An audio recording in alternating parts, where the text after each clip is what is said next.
Oh, ladies and gentlemen, we are back yet again. Pardon me, pardon me. Oh man, just getting ready for another TikTok Trash Tuesday. I'm hoping we got a good one. I'm hoping we got a good one. As per usual with TikTok Trash Tuesday, I never really know what I'm getting into when I sign up with the whole thing, man. As I'm going through TikTok during the week, if I see something movie related that I feel like, oh, maybe I can say something about that, maybe I'll have my 2 cents to give, then I save that on my phone. I bring it back.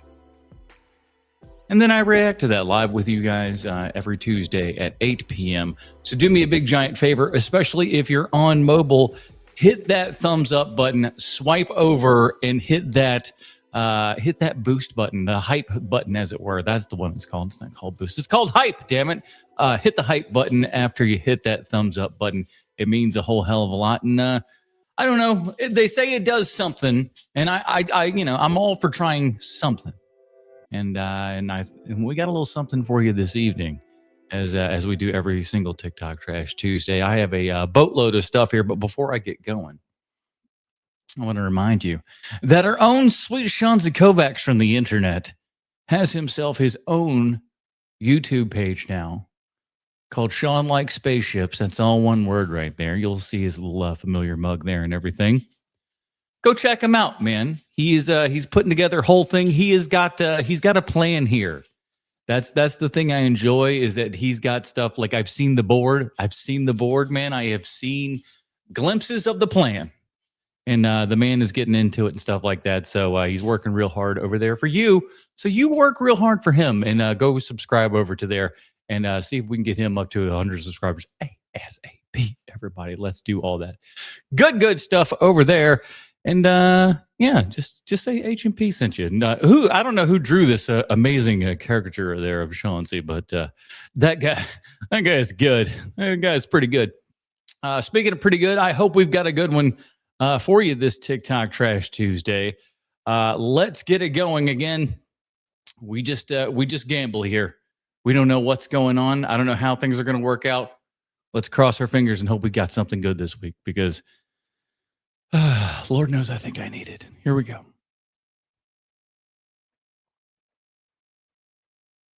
Yo, Robert Duvall died. Did you hear that? Who's that? Famous actor. Never heard of him. Did you see?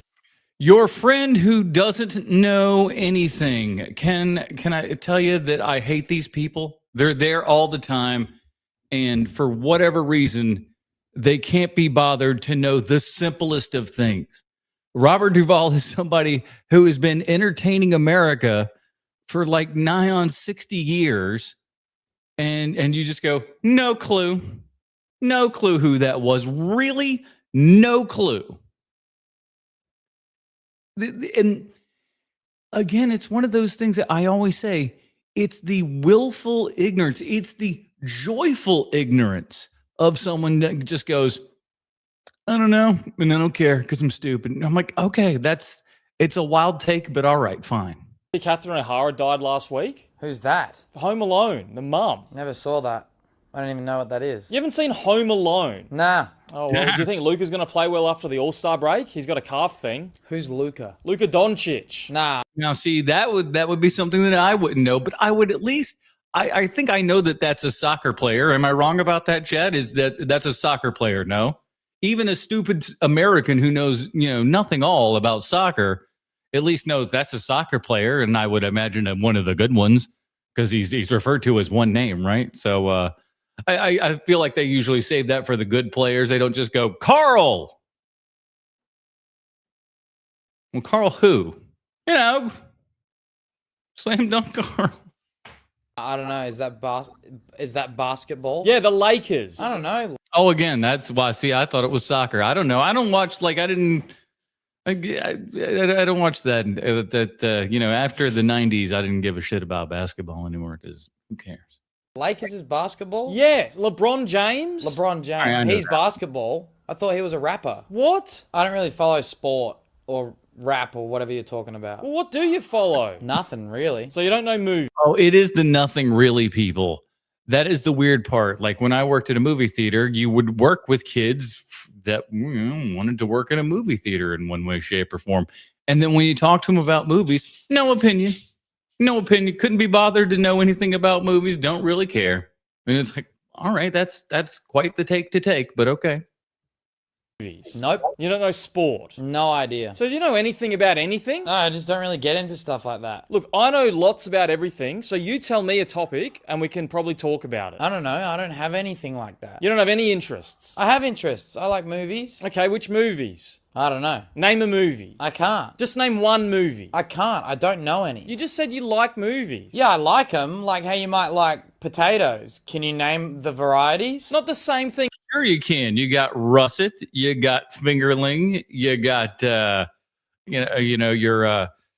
what do you call it? The what are the wax ones? You know what I'm talking about? Then you got your purple potatoes.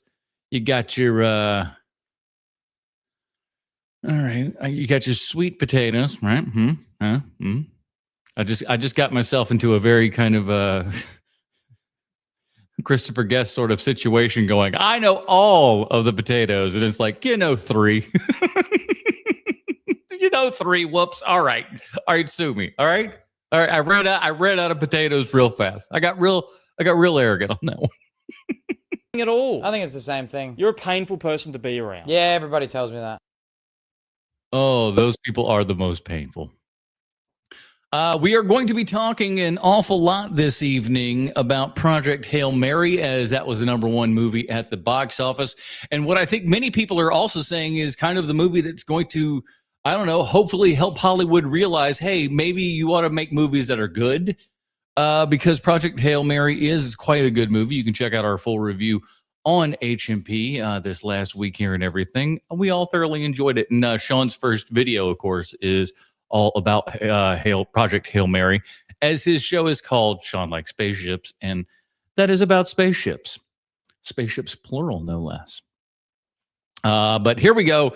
We got old Collider Frosty here, who has not changed his look since 1997. And you know what, Collider? I applaud you for that. You found a look, albeit average, but just turned up just a tiny little bit. But you've stuck with it for this long, and God bless you for doing so, man. It's like, thank God you're bald, because if you would have had like crazier hair and stuff like that and tried to keep that over the time, I think that would have been madness. But you've at least done this much. But I don't know, man. Waking up every day to redo your nails. I don't know how you do that in your 40s, but okay, here we go. Have you ever asked for someone's autograph? Yes. Can you share who it was? Yes. Angela Bassett. Was it when you were younger, or? I was. I had just, I don't know why I saw this film at 12 or something, but I saw What's Love Got to Do with It. They showed that at Canadian middle schools. You guys know that, right? Mm-hmm. Mm-hmm.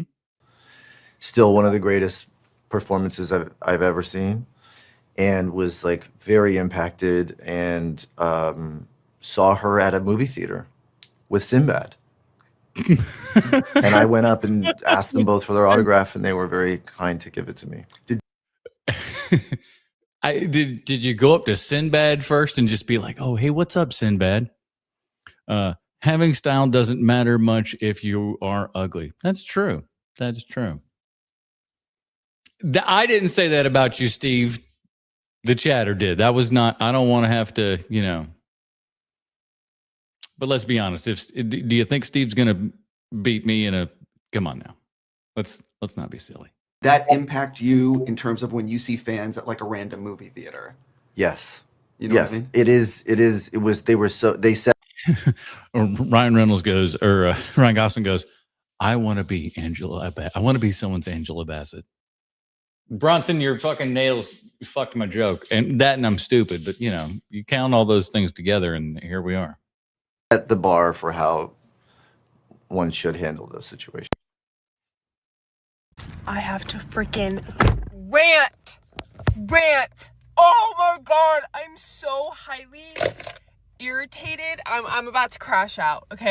All right, lady, let's hold it together. Let's see what we got, and maybe we can talk you through this crash out. What do we got? Okay.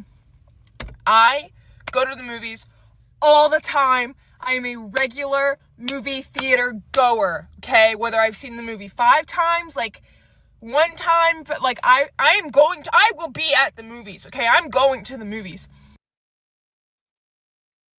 Is this a Chris Rock bit? You know, Chris Rock, all the early, 90s albums and everything, he would repeat the premise to you 5 times. Man walks into a bar. Man walks into a bar. A man walks into a bar. She's doing the exact same thing where she's giving us the premise 5 times. I like movies. Okay, great. Super. What else? And nothing pisses me off more than people who do not have movie theater etiquette. Especially when a movie is like freshly out. It just came out. The movie theater is full of people and you are fucking yapping your mouth. No one is paying $15 a movie ticket to listen to your fuck-ass conversation. I just sat in the new Reminders of Him movie and I was sitting a seat over from this couple, pushing fucking 40, bro. Pushing 40. Would not shut up. Talking at normal fucking volume. Holy shit, go home. Like, was this your idea of a date night? You're having a full conversation the entire movie. And the conversation has nothing to do with the movie. Why are you here? Making everyone miserable. And like, you can't tell them to be quiet anymore. They don't care. They'll look at you like you're the fucking problem. And you've got to then step up the crazy. I'm gonna have to be honest with you at that point. That's when you got to go a little bit bananas. It's your responsibility to do so, and we got to learn to really actually start speaking up early on these things. Start saying something. Get people in early, especially if it's a large situation like that where there's a lot of people involved. I think with that you really gotta get in early because the audience will be on your side. They all want what you want, but they're afraid to say something. So you should be the one to jump up and be like, "Hey, you need to shut up. You need to do whatever and move on." But that would be the smarter plan.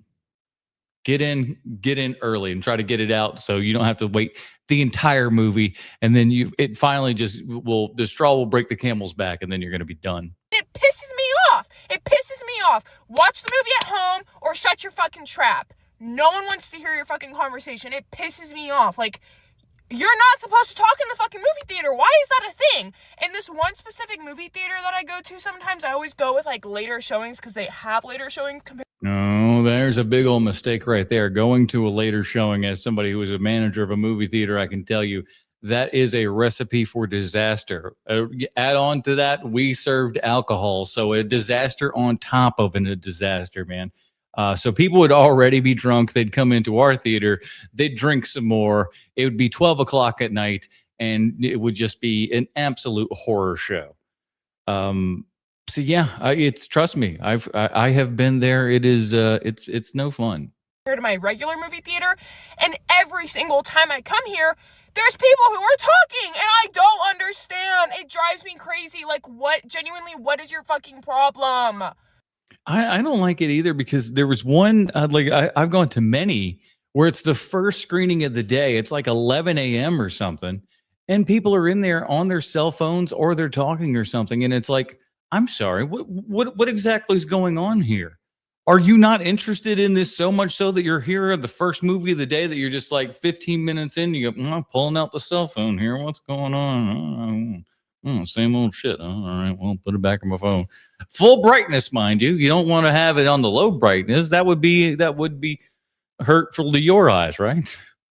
Oh my God, nothing makes me more irritated than a bitch who talks in the fucking movie theater.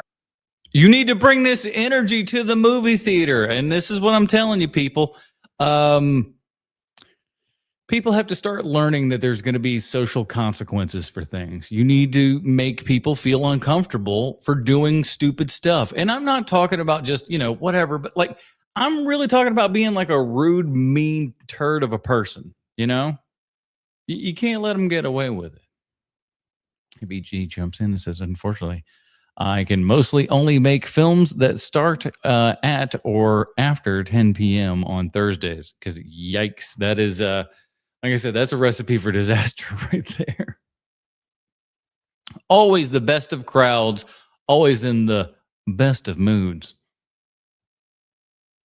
This is my Hail Mary attempt to fix my La La hand, and my buddy Rocky's gonna help me. You ready? Okay. Ready? See, I don't know what's going on here. I got a lot of Project Hail Mary-esque sort of things. We'll just be rolling with them. 3, 2, 1, go! How's my hand? It's good. I want to see what we're doing here. Okay, it's fun. Best bomb.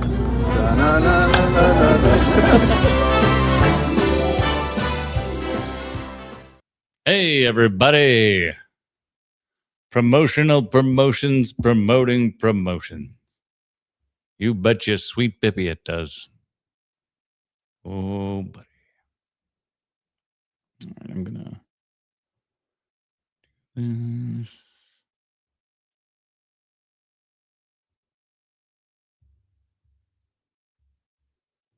Give me just a second here. We're screwing around with the screen. We're screwing around. If you don't screw around, stop screwing around. Don't screw around. Don't screw around. All right, what's next? One thing that confuses me in every award show is when the presenters, who are actors, and a lot of them nominated for Oscars, they come up and they do their bit to present the award, and their bit is awkward, and their acting is bad. Yeah. Mm-hmm. A lot of them definitely rely on the camera, definitely rely on the situation.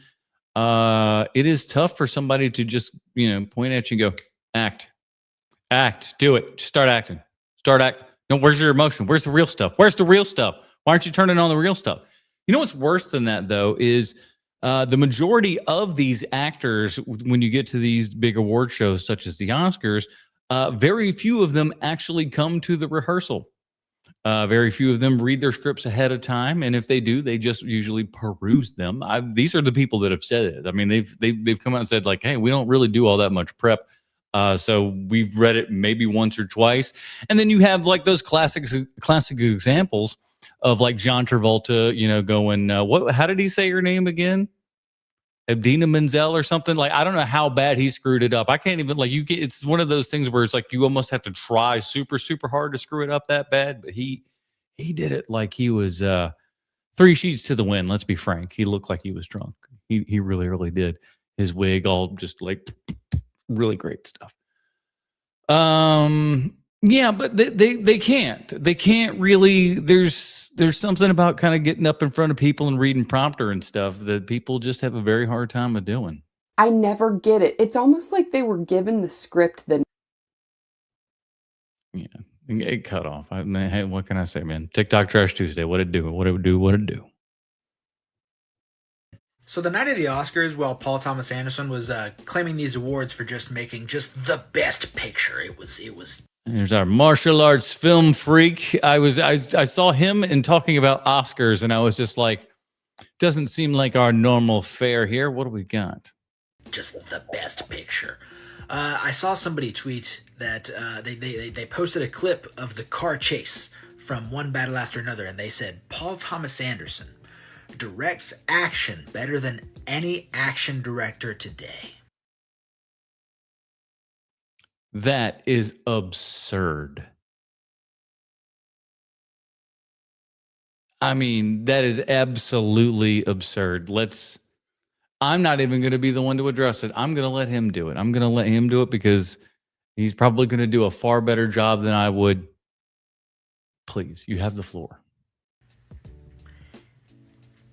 And that's when I lost my shit. Yeah. Because you're going to say that Paul Thomas Anderson directs action better than Chad Stahelski. No. Then the actual stuntman turned director. Throw in J.J. Perry and David Leitch in this as well. Mm-hmm. He directs action better than Jesse V. Johnson. You see, if you believe that, I think you just don't watch that many movies, because you're going to say that PTA directs better action than Yugo Sakamoto. I do need to see a movie called Baby Assassins. Does that not, I mean, like that title alone and this dude's recommendation of a movie called Baby Assassins? I'm looking this up real fast. Hold on. Boy, can I not spell assassin to save my life. Oh, snap, everybody. Baby Assassins is available on Tubi. Let's go. Let's go, everybody. Hell yes. Put it on the list. The guy who directed the Baby Assassins film, because these are some of the best action movies today. PTA does better action than Kenji Tanigaki, who is freaking killing it. He directs better action than one of arguably the top 3 directors, not just action directors working today in Timo Chianto. Truly done nothing but amazing work for the past 8 years or so. You're going to say that PTA directs better action than Kensuke Sonomura, who directed Ghost Killer and Hydra. All right, Ghost Killer. Hold on here.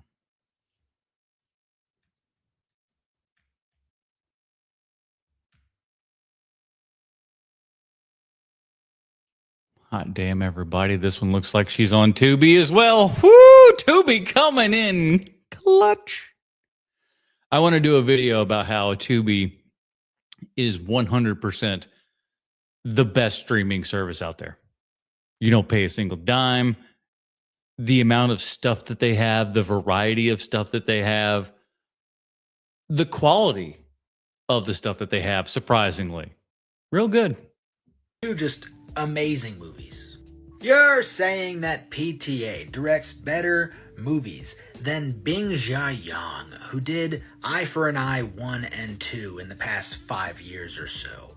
2 just absolutely stunning kung fu films. Now you see, I just don't see that to be true or any way possible. Somebody else who I think probably could direct action far better than PTA is Gabriel Mainetti, who directed La Cita Prohibita, or The Forbidden City, a movie that just came out today as I'm recording this, March 17th in the United States and probably other parts of the world on VOD. And you can go watch this movie right now to rent it or purchase it. It is very, very, very, very, very, very good. I highly recommend checking this movie out. It's fantastic. The romance, the action, the drama, the characters, the acting, it's all absolute perfection. Go check this movie out. It's honestly going to be one of your favorite movies you watch this year. Even though it came out last year in Italy, it's here now in the United States in 2026. Check this one out. I promise you, you're going to love it. Whether you love PTA, One Battle After Another, or not. And I do not. You're going to like this movie. Great recommendations there, man, and everything. We're definitely going to be checking many of those out. A lot of them look like they're on Tubi. So, again, the crazy level of things that you can get on Tubi, nobody's got that, and you don't pay a dime for it, dude. A dime. It's crazy. What's next? What changed culturally between Manhunter and The Silence of the Lambs that allowed Lecter to explode into mainstream obsession? This is interesting because I mean, I remember, you know, The Silence of the Lambs in the zeitgeist and everything. I was a wee lad and everything. I wasn't allowed to watch it, obviously, because my parents were, you know, decent people. But I knew of it. You'd see commercials and stuff like that, and then, you know, later on parodies and all those kinds of things. So you're certainly aware of it. Manhunter came a little bit later. For my knowledge, obviously, it was the first movie, but it came for me a little bit later when hearing like, oh, this was the thing that came before Silence of the Lambs. Then you go back and watch it, you understand the difference between the two, what Michael Mann is doing versus what we're doing in the 90s here and everything. So it's a juxtaposition, to be sure. Lecter, I think, is obviously your biggest swing between the two characters, between your Brian Cox and your Sir Anthony.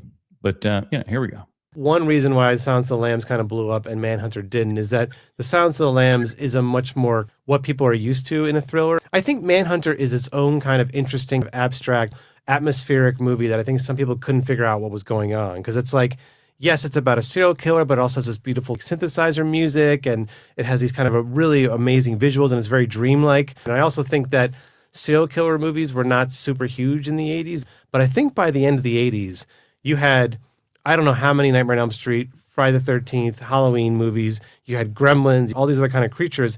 And I think there was an unconscious desire for a new kind of actual villain. The 90s were actually like, for serial killers, it was a big explosion in the popular culture that I think when Hannibal Lecter came along and Silence of the Lambs came along, it connected to these very kind of unspoken fears people had about what someone like this could do to you. And I think a lot of that also still kind of chains back to Texas Chainsaw Massacre and stuff like that, because that's all kind of coming before this, that all being inspired by Gein and all the other kind of, crazy serial killers and stuff like that. And yeah, so it was definitely getting within that zeitgeist. So I think for sure it was on a particular route at the time to pick it up. So that was, it's like I said, it's one of those time and place sort of things. You never really know. That's what made those books and movies so terrifying. Came out kind of at the right time. Yeah, they were all at the right time. It's like, yes, they're very far-flung, imaginary. There's really not someone doing the kind of stuff that Hannibal Lecter is doing. But, then they arrest Jeffrey Dahmer, who is was kind of doing those things, right? Exactly. Like we were all just like, oh, this man, he's eating people and whatnot. This is ridiculous. There's no way. Who's this now? Jeffrey, what now? He in the fridge. Oh, okay. Oh. Views of cannibalism, and you're like, well, it's not. Hannibal Lecter's not that far removed from reality. That made the movie all the more terrifying. Very good stuff. What's next?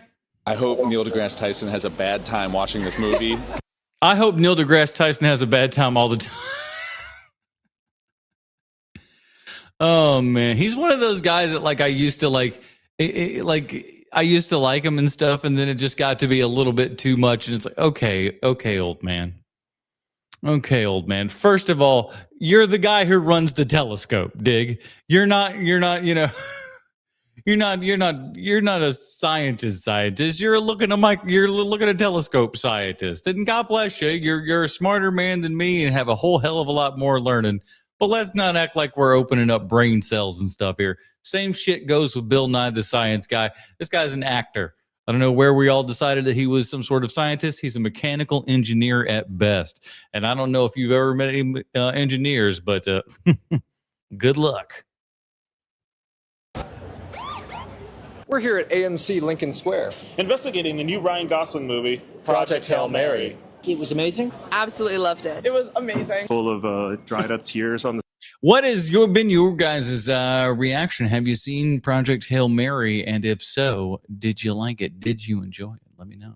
Side of my face. I thought it was really fun, very silly. I was expecting it to be really serious sci-fi, but it was very heartwarming. I think this is going to go down as a new sci-fi classic. Nothing disappointed me. Okay. Listen, I thoroughly enjoyed the movie, as you can listen to the podcast and find out and everything. Saying I hate saying things like instant classic and stuff like that, or this will be known forever. You'll regret saying things like that. I can all but promise you. That's good. It was adorable. It was so cute. Yeah. I was not expecting to be that cute. I guess I was surprised by how good Rocky the Alien looks. Yeah. Ryan Gosling played the character. Well, he looks that good because he's an actual puppet. These scissors are real. If they were CGI, they would look fake, but they're real. They move like they're real because they're real. Makes a difference, doesn't it? Character super well. Yeah, he was great. And Rocky was great as The Rock. I think there's a lot of passion.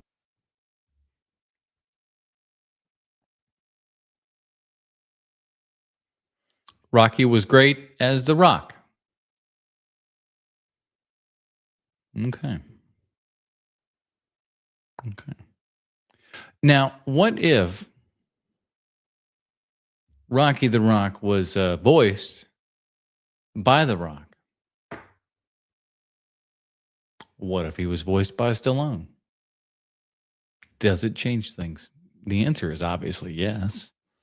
We will be watching a video of the gentleman who voiced Rocky, the alien in Project Mary, a little bit earlier, later in the show. So stick around for that. So we'll be seeing. You'll see what the guy looks like. He's got an interesting voice, and I was sitting there listening the whole time in the movie, going like, Do I know this? What is this voice? I'm not quite sure about it. It's kind of like in Moon, when you're hearing the voice of the robot or the computer system and everything, and you're going, "What the fuck is?"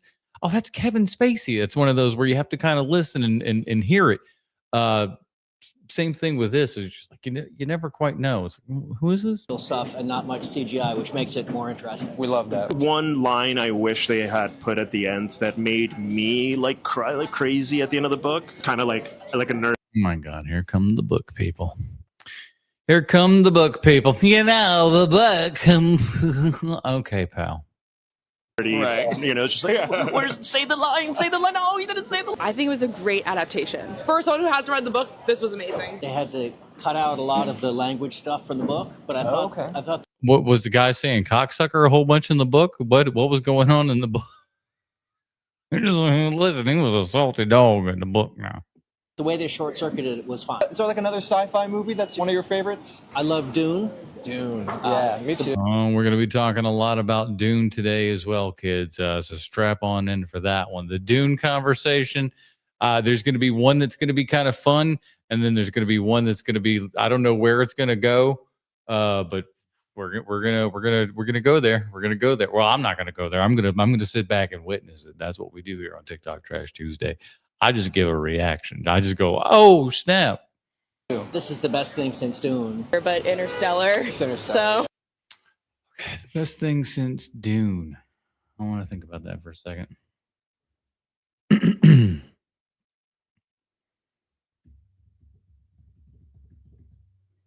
Maybe in sci-fi sort of stuff, perhaps. But overall, I don't know about all that. Yeah, I went to 2001: A Space Odyssey. Oh, okay. I usually am not a big fan of space The 2001 is way better than this movie, let's be honest. movies. Oh, interesting. And I love this. Someone had said this was a great sequel to Interstellar, and there is no comparison. Better. What does that even mean? Because he didn't quite qualify that one way or the other. Than Arrival in every way. Yeah, Arrival's a bad movie. Whoa. These are very different movies, this and Arrival. That's what's kind of fun, though, when you really think about it, is that they are both kind of hard science movies in two very different sort of directional paths. I think that's kind of a neat idea when you think about it. Oh, that's a hot take. What would you give this movie out of 5 stars? Oh, I gave it 4.5 for reference, everybody. Instant 5. 5 for me. 2. 4.2. Holy moly, that guy must have really loved Interstellar. Jeez Louise. 4.5. 4.5 or maybe 5. It was really good. 4.5. I'll feel just get into it. 5. Yeah, I'd give it 4.5 too. 7 stars out of 5 stars. 7 stars. And these are the people that you just want to, while you're at the mall. You know what I mean? I don't know if that's allowed, but It's not. That's why. Oops. Dune will never be Lord of the Rings, and I say this with love as somebody who adores the Dune movies. They're transcendent. I can't wait for part 3. Ever since the new trailer dropped, I've seen a lot of comments to the effect of, oh, this is our Lord of the Rings. This must... Yeah, that's a ridiculous statement. That is an absolute and utter ridiculous statement. Now, I'm going to talk about this as somebody who's about to turn 44. So I was a full-fledged adult throughout the Lord of the Rings trilogy. I drove myself to see every one of these films. I think if your mother drove you to see any of the Lord of the Rings films, you're probably going to be a little bit tainted because you were a child when it came out. And granted, I get it. Same thing goes with all of your prequels and things of that nature. If you were a little kid when the prequels came out, I was in high school when the prequels came out. So, and post high school when prequels came out. So I was old enough to eventually, be able to say, what was real. When we all saw Phantom Menace 5 times and was like, no, there's a lot that's good about this. And we all had to learn. We all had to learn over time. But at the end of the day, man, when Lord of the Rings came around, I was a skeptical person. I was not a book fan. I knew really nothing. I think I'd seen like a little bit of the animated Hobbit thing from way back in the day. I remember seeing a little bit of that, and I was kind of like, I don't like this. I don't know why I didn't like it, but I didn't like it. So I was not a big Lord of the Rings fan. I wasn't looking forward to it or anything. But it was some big, I'd heard about the giant production of it and all that kind of stuff. And it seemed like, man, they're doing these 3 movies. It seemed like such a gamble. I even thought it would be hilarious if the first movie really, really sucked. And then they had 2 more movies that no one was going to go see that they had already finished and everything. I thought that might be the case. But I went in with just, I mean, like I would almost go so far as to say nearly 0 expectations into Lord of the Rings. And I was absolutely blown away. And then when you get into the extended edition, you get into liking the movie even more because it's like, you know what? As much as you love this, we're going to show you even more. And it doesn't feel like it's stupid filler that doesn't mean anything.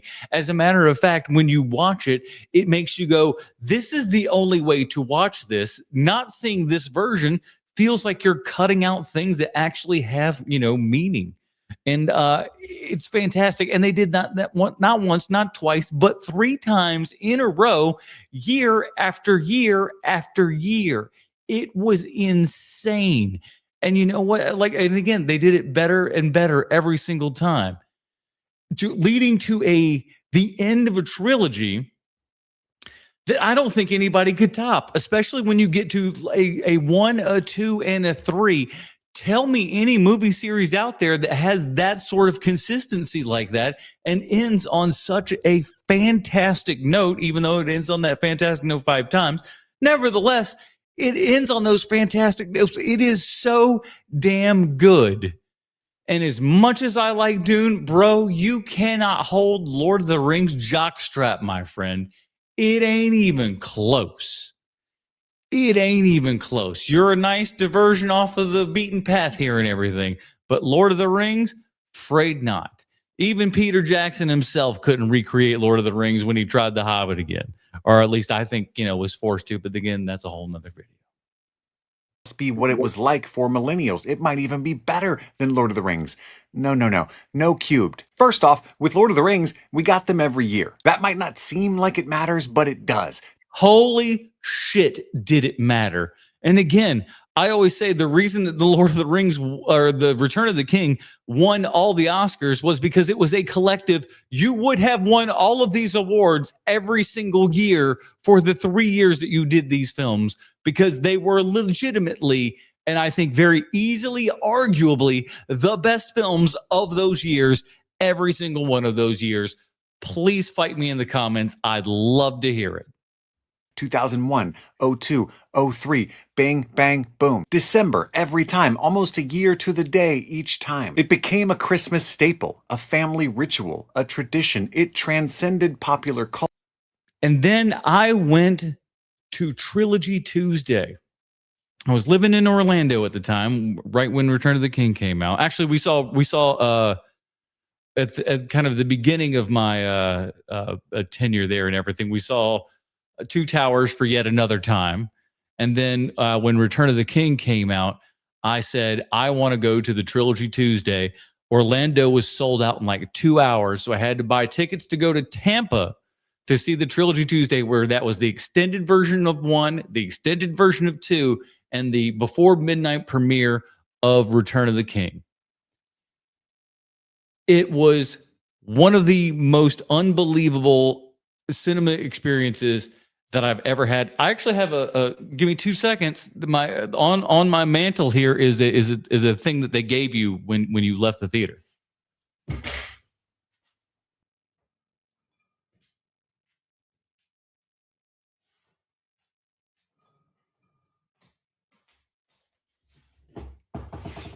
So when you left, they handed you this bad boy. 3 film cells from each of the movies. They're real film cells because they all look like shit. They're all really bad. They're all like one of Gandalf looks pretty good, but there's other ones that they're all kind of look a little bit fuzzy and a little bit frame, one of those sorts of things. So it kind of it feels like they're real, but that's what's kind of fun about it. But anyways, one of the best experiences I've ever had. And guess what, kids? After I did that, back to back to back, spending those 14 hours in the theater watching those 3 movies, I have since done it 2 more times. And unfortunately now, any of the retro theaters and stuff that do Lord of the Rings, they end up doing it like, here's one this week, and then next week we do the next one, next week we do the next one. It's like, do them all in a day, you pussies. Culture, it was anthropology. Secondly, the cinema culture was different back then. We got midnight releases, lines down the block. People were dressed up, wearing armor and cloaks. They had swords, and no one thought they would use them. That wasn't on anyone's mind. Nice. None of these guys were anything remotely what we might call aggressive. They were all very, very tentative and very just kind of meek and mild gentlemen. But they had a good time, they did. Sword, bro. Fellowship of the Ring didn't drop on home video until 2002. If you didn't see those hobbits on the big screen, you were cooked for 8 months. Oh, man, can you imagine? And again, this is how you do it, to quote Montel Jordan. This is how you make people want it. Put out an awesome movie and wait 9 months till you put it out on video. And then when you do, make people buy it on video. Don't just let them stream it on HBO or some other bull crap for $3. Make them buy it. Come on. Don't be stupid. Everyone was going to laugh at you. What a loser. Were you not invited to Bilbo's birthday party? His 111st? You don't know about second breakfast? This guy doesn't know who Strider is. What? We wouldn't let them sit with us at lunch. Teachers would fail students who hadn't seen it. Man, I was in college at that point and everything, so I don't think people were like that. What kind of Hogwarts did you go to, my friend? School was not like that where I was, in the late 90s, early 2000s. They like, my word, what? Shall not pass. Then the extended editions dropped, and it was a whole new level of exclusivity. Third, and most again, all the extended edition, like little special things from the Golem to the the Minas Tirith there and all that kind of jazz. Good stuff. Importantly, we had never seen anything like it. The beautiful synthesis of practical and digital effects, complete immersion. People were leaving the theater like, bro, are orcs and elves real? It was just this amazing, like he said, it's what made the movie work so damn well and hold up for so damn long was that balance that Peter Jackson took so long to do everything, planned everything out so well, and used physical effects as much as he could. And when he couldn't, he used, digital effects, and then implemented them in ways that people just really weren't doing then. I mean, he did for New Zealand what, George Lucas did for San Francisco in special effects. It's crazy. Maybe. We were sword fighting, making our own chainmail. Everybody was learning Elvish. Again, I love Dune. The movies are probably masterpieces, and obviously it's completely fine if you like the Dune movies more than Lord of the Rings. I like Dune more than any Star Wars trilogy. But this reminds me of when people were debating who was bigger, Beyonce or Michael Jackson. To the people who were there for both, it's not even a question. Yeah, Michael Jackson kicks the snot out of Beyonce. If you weren't there for Michael Jackson, you don't even know what you're talking about, my friends. You just don't. It's ridiculous. I hate people that are just like, no, she's really great. I'm like, yeah, sure, but she ain't even remotely near Michael Jackson. Get out of Dodge, bro. By the way, I noticed the Dune 3 trailer that it was co-written by Brian K. Vaughan. Well, that's interesting. I like that, gentlemen. I have not watched the Dune 3 trailer. What other trailer did I not watch? There was another one of another movie that's just like, hey, here's this really big thing. Did you watch the trailer? Oh, Spider-Man. I didn't watch the Spider-Man New Day trailer. I didn't watch that at all. Why would I want to? And if I do see it, like as far as like teaser trailers and stuff goes, I would like to see that in a theater. But like, I don't want to watch it on my phone. I'd rather watch it in a theater. But then again, I haven't been going to the theater much. Project Hail Mary was the first movie in 2026 that I went to. That's kind of a crying shame. It is. It's also a crying shame if you're not hitting that thumbs up button. You sons of bitches, come on. Can't wait for this man. How I'm fitting to be when Spider-Man Brand New Day comes out. Well, speak of the devil. Like I said, I haven't watched this trailer, so let's see what these guys' future reaction is. Kind of, maybe. Hey, one second. Y'all here to see a Spider-Man movie, right? Yeah. Oh, I just want to lay down some rules real fast because I see you got a baby with you. Okay. Rule number 1, that baby is not coming in. What? So First of all, that should be a rule for every movie, not just a Spider-Man movie, but every movie. Again, I've told the story about how, we were a movie theater with a bar and a full restaurant and everything, but bar was the main thing that was right up front there and everything. And at 10 o'clock at night, someone comes in with an infant. And when I say infant, I mean newborn. Newborn is actually more appropriate. This baby was so fresh out the oven, it still had the steam coming off of it. It was impressive. And they were like, yeah, we're here to watch whatever the hell it was. I think it was I don't remember. I'd just be speculating. But it was just the time of night and everything was what I absolutely remember. It's like, it is 10 p.m. You're sitting at the bar with an infant baby that's like the size of like a tiny little football. What are you doing? Whoa, what? This is wrong to bring your baby in here? Yeah, it is. you can leave him on the ground, or y'all can go home and have nap time, huh? What are you talking about? I said that baby's not coming in. You deaf? You work here? No, I don't, but I work for the people, and I'm making... Oh, see, that's me. That's me right there. That's the position that I take. It's like, I don't work here. I work for the people. I work for the people. I am the police here. I am the guy who will have to go through and take care of this situation because I'm sorry, we live in a cowardly society where everybody sits on their hands and goes, I don't want to be a bother. You best be a bother because guess what? They're bothering other people. You need to be a bother. This man is a hero. Sure, the Spider-Man experience is not ruined. I'm Peter Parker, bitch, as long as you concerned. Well, you're black. Well, I'm Miles Morales then. He's like, all right, I'll justify it. How about that? You and the baby not coming in, regardless of who I am. Man, I don't need. Yeah, all right. This. Okay, cool. Hey, what's that in your hand right there? Oh, this right here? It's my original comment to the Spider-Man multiverse. You get on in here, boy. What you talking about? That is dope. Thanks, I know, right? You're not getting in. Wait, why? Because you finna be doing too much. You bought a comic book. I haven't done anything. You finna He makes a good point. be talking all throughout the movie like, this doesn't match to the Spider-Man. Yeah, I deserve to see if the movie's accurate to the source material. That's why you're not coming in. No, all right. No. You watch it tomorrow morning. You're not coming in. Not fair. And I paid for this movie. I'm getting in. Here's the thing. You can all come in. You can all come in and watch the movie. But that's all you're allowed to do is come in and watch the movie. You can't yap all through it. You got to shut up. You got to just sit quietly, watch the movie, and then go do a dumb podcast afterwards. It worked for me. Hey, I'm going to do it like this. Y'all put your phones in the bag. I don't want to hear no phone ringing. And y'all go, yes, you gonna put your phone. It don't matter where I work. Like I said, I'm working for the people today. You're going to put your phones in this bag.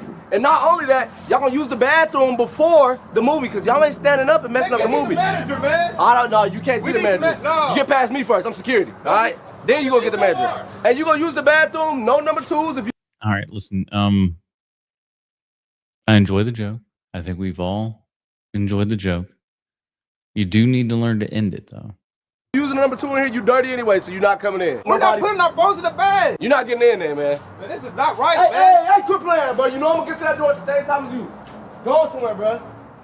Because I know you can't fight. You got a comic book in your hand. No, sir. Yep. Could have lost about 15, 20 seconds off of that, and you would have had a real banger there. But you got to learn to kill those bright ideas there at the end because they'll always seem like a great idea, but man, they can bring down the edge of that sketch. Project Hail Mary didn't use a single green screen. Let me explain how insane that is for a movie about space. Okay, now I want to say some of this because I have seen some people on the internet that have said some pretty wild things, and I think some of you need to come to grips with reality. There is a difference between saying what this gentleman just said, which was there was no green screen on the movie. I think there was green screen on the movie. There was a lot of in-camera stuff going on within this movie. There are people that have taken it to mean there is no CGI in the movie, which is absolutely absurd. Absolutely absurd. What are you talking about? And we got another video later where the directors will kind of talk a little bit about, what some of the visual effects sort of stuff that they did in camera and stuff, which is really rad. But people are taking that as to say, like, there's no CGI in this movie. That's ridiculous. Lord and Chris Miller were given $250 million to make their first live-action movie in over 12 years, and they built the entire spacecraft as a real set. Full-size ship interior that you could walk through. The designer deliberately made the panels mismatch because real spacecrafts are assembled from completely different companies. Nothing. And that's one of the things that you can always tell when somebody is good at sci-fi stuff. You see it with, like I said, I've said in the previous past and stuff with like Ron Cobb. He'll be the guy that designs stuff, and then we'll be able to tell you what all the switches and buttons actually do. Matches perfectly. That's what makes it feel real. The cockpit is 8 feet wide, sitting on a mechanical platform that tilts, spins, and shakes. Ryan Gosling was suspended inside a spinning ring so that he could actually... See what I mean, people? Don't say that there's no CGI. They have to take the wheel suspension thingy out. So there's CGI involved. Let's not be ridiculous. Float through the ship, reacting to the hardware around it. Then there's Rocky, the alien co-lead that's not CGI. Rocky is 3D printed and hand painted in see-through layers so light passes through him like skin. It has 5 puppeteers operating it in every scene. Every single reaction that Ryan gives to the alien is to something physically in front of him. Then there Which I think is a really great thing, as we talked about in the podcast. I think it's one of the things that really lends to the movie itself, lends to the realization that, like, oh, he's actually looking at something. This isn't him looking at a tennis ball that will later become this animated thing. He's connecting with another, with an actual physical, being or representation of a being in this particular case. Here's Greg Fraser, the cinematographer that won the Oscar for shooting Dune. He films all of the space scenes in IMAX and all of the Earth flashbacks in regular widescreen. Then they took the digital footage, printed it onto real film strips using 2 different film stocks, and then scanned it back into digital. It sounds insane, but it adds the warmth that you only get from physical film. And again, I want to really praise this because I think this is a fantastic method. The first time I really heard of this being done kind of in the modern sense was with the Chalamet Bob Dylan flick. Is it No Way Home? Is that whatever that's called? The Bob Dylan flick that Chalamet did. They shot that all in digital. They printed it out to film and then scanned that film back in. So it has like an actual real photochemical natural grain and everything to it, which makes it look like it was actually shot on film. And I'm going to say that that is the closest that we have been getting to actually having something be shot on film, or at least to give that look, that classic look that we need that doesn't make it look like a digital giant mess. The screenwriter spent 6 years on the script. His last adaptation of the same author was The Martian. He said that the challenge was that a screenplay only gets 5% of a novel's word count. The lead is alone for most of the runtime, and when he does get a co-star, that co-star can't speak English, communicates in whale song, and has no face. He called it a screenwriter's nightmare, but that was the whole point. And luckily, you have an actor like Ryan Gosling leading the whole thing. $250 million, no green or blue screens, a handmade puppet, a spinning cockpit, and it was incredible. See, no, I don't want to say that there's no blue screens because I just I feel like that may be a stretched statement. I don't know. I could be wrong, but I feel like we're probably going a little bit too wild with that. In IMAX. My favorite movie of the year right now by far. Let me know what you thought of it if you've read the book and if I should read or listen to it. Which one's the better experience? Because now I have to do one of them. Is this even live? No, we are dead. I am not here. I am a ghost.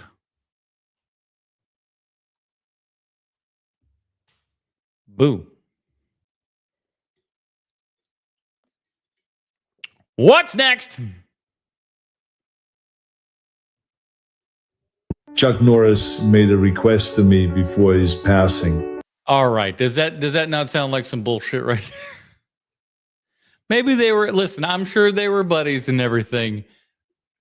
But whatever he says post this, I question it right away. He's just, he wanted to tell me before he died that really I was the best martial artist that he ever trained. You know, I don't really show my skills too much because I'm going to be honest with you.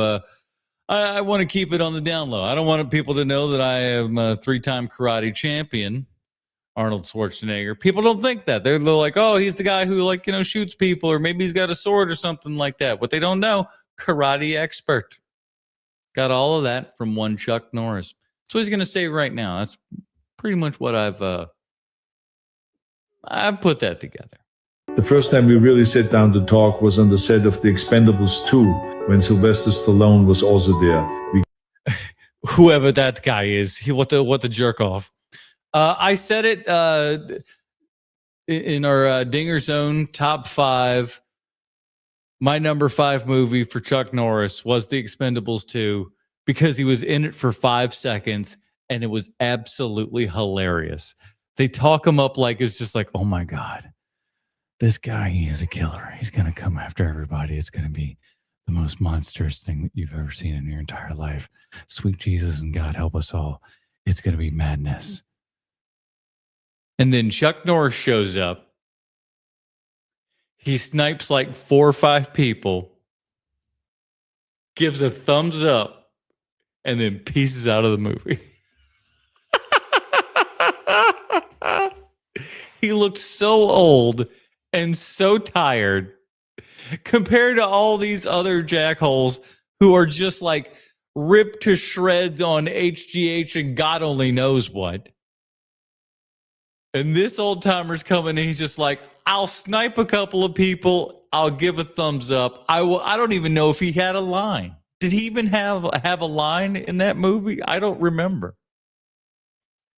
My local comic book shop had a 3 DVD set of Code of Silence, Firewalker, and Lone Wolf McQuade.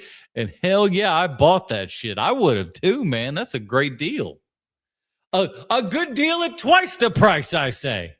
I don't know what you paid. Maybe it wasn't twice the price. Maybe you got one of those like Barnes and Noble deals. Gathered together to talk about fitness. And speaking of which, let's talk about how you are fitting this color into your daily routine here, Arnold. What the fuck is happening here? What is going on, Grandpa? I mean, it was bad enough when you were doing all of the colors, but now you've got the two-tone look here. What is happening? We got Santa Claus on bottom and, you know, Frankie Valli and the Four Seasons on top. What the fuck is going on here? Do you think we can't tell? Why is it always when these octogenarians dye their hair, it is a color that has never been seen by God? It is definitely something that is man-made. No one came up with this. No.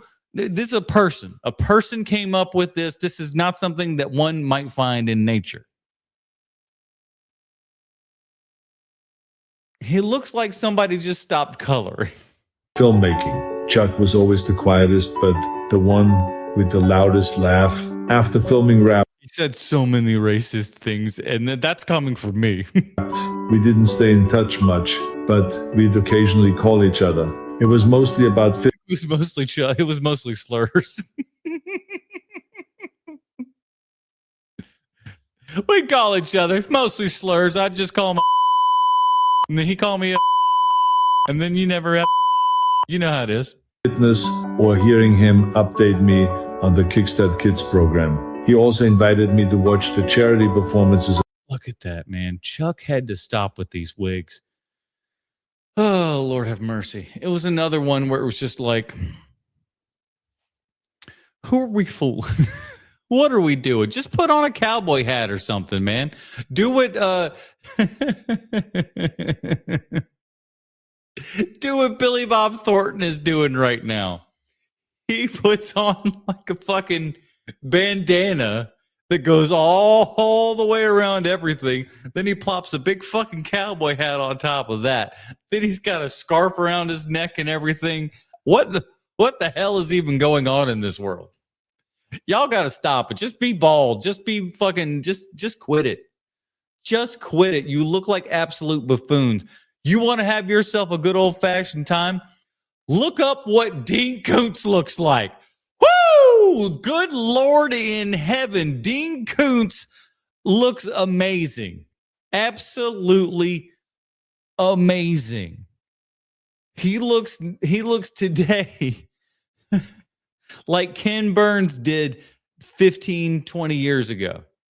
And I know that because I saw Ken Burns in person, and he had what is now Dean Koontz's hair. I think Dean Koontz actually probably bought that wig from Ken Burns. Maybe that's how that worked.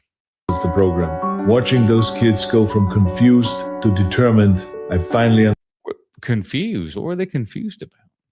Understood how deeply he cared about it. About 2 years ago, he seriously asked me to take care. See, that looks so much better. Old and weary, but like he's not fooling anybody. He's not got on like, hey, I just got on this auburn wig. Who enjoys my wig? I'm combing it. Just that's this is what we would rather see, to be quite frank. Of the Kickstart Kids program for him. This program was founded by him and George H.W. Bush in 1990. On the surface, it teaches kids karate, but in reality, we are breaking a little tiny army that we will take to conquer the world. Chuck will be responsible for all super soldiers in the future. They will become little fighting demons with hearts of American champions. It uses discipline to steer kids away from the wrong path and teaches them self-control and perseverance. So before you hit that crack pipe, kids and everything, remember what old Chuck used to say. Has helped over go to Raising Cane's or wherever 100,000 kids so far, and this program has consumed half of his life's energy, more than filmmaking ever did. When he told me about it, he spoke so calmly, and I agreed without thinking much.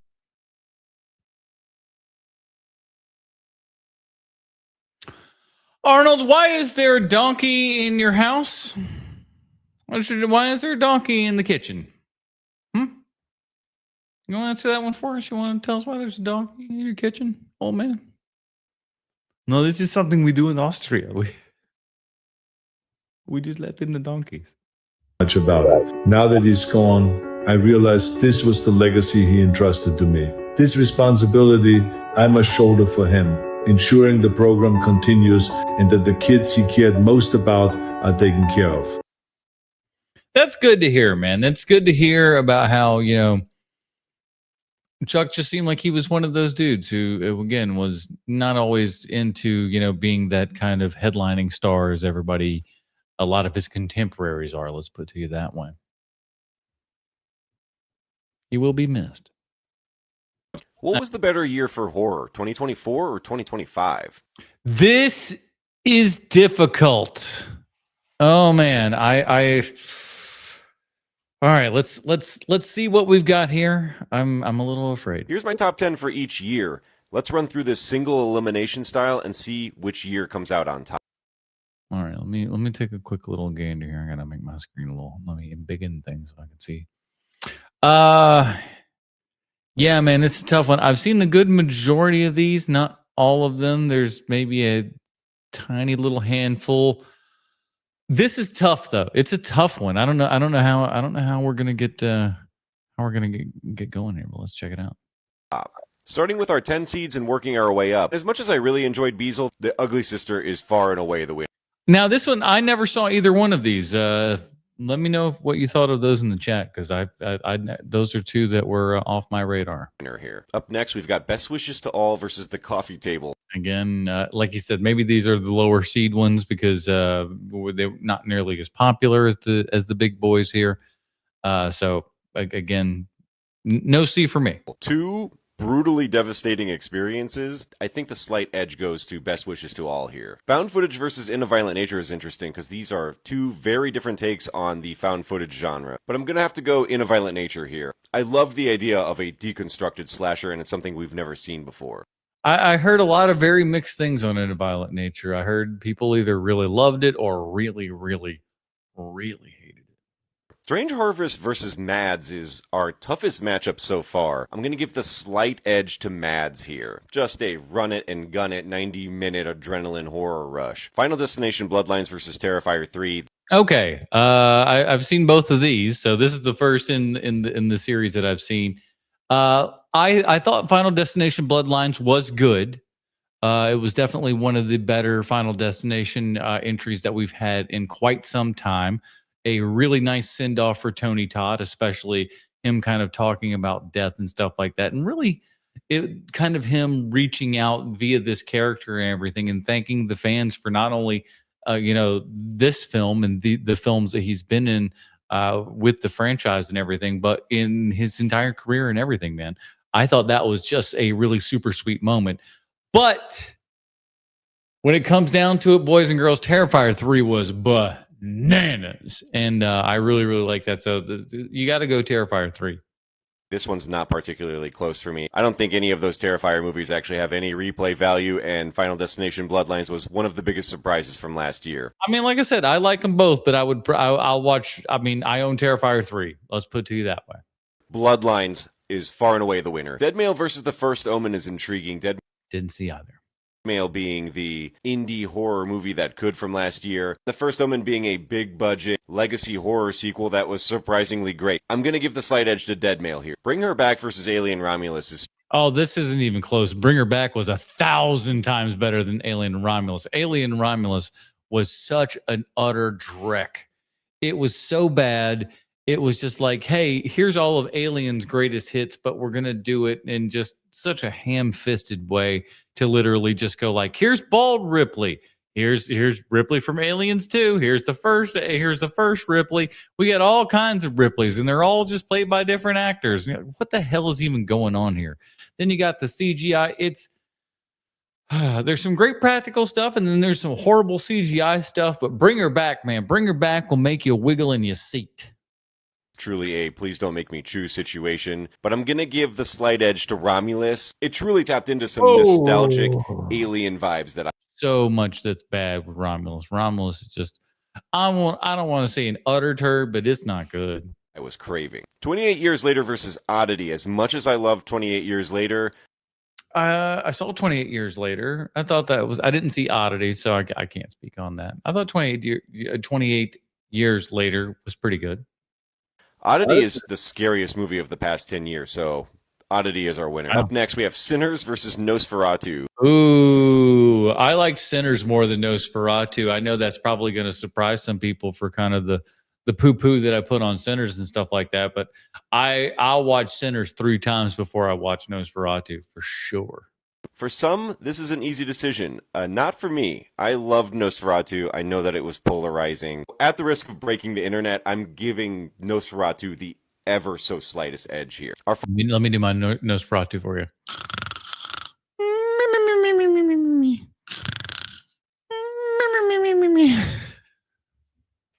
That's how it was for me, at least. Oh, this is a tough one. Weapons versus The Substance. 2 very different films, to be sure. Gosh, and I like them for very different reasons and stuff, too.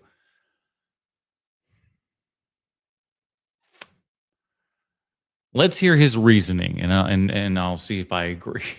Final matchup is Weapons versus The Substance. I gave both of these movies a 10 out of 10. Both great. If I'm going preference here, I love body horror. It's one of my favorite genres. I would probably sit down and watch The Substance before I watched Weapons again. I would put it to you that way. The Substance is a little bit more light, a little bit more fun of a watch versus Weapons.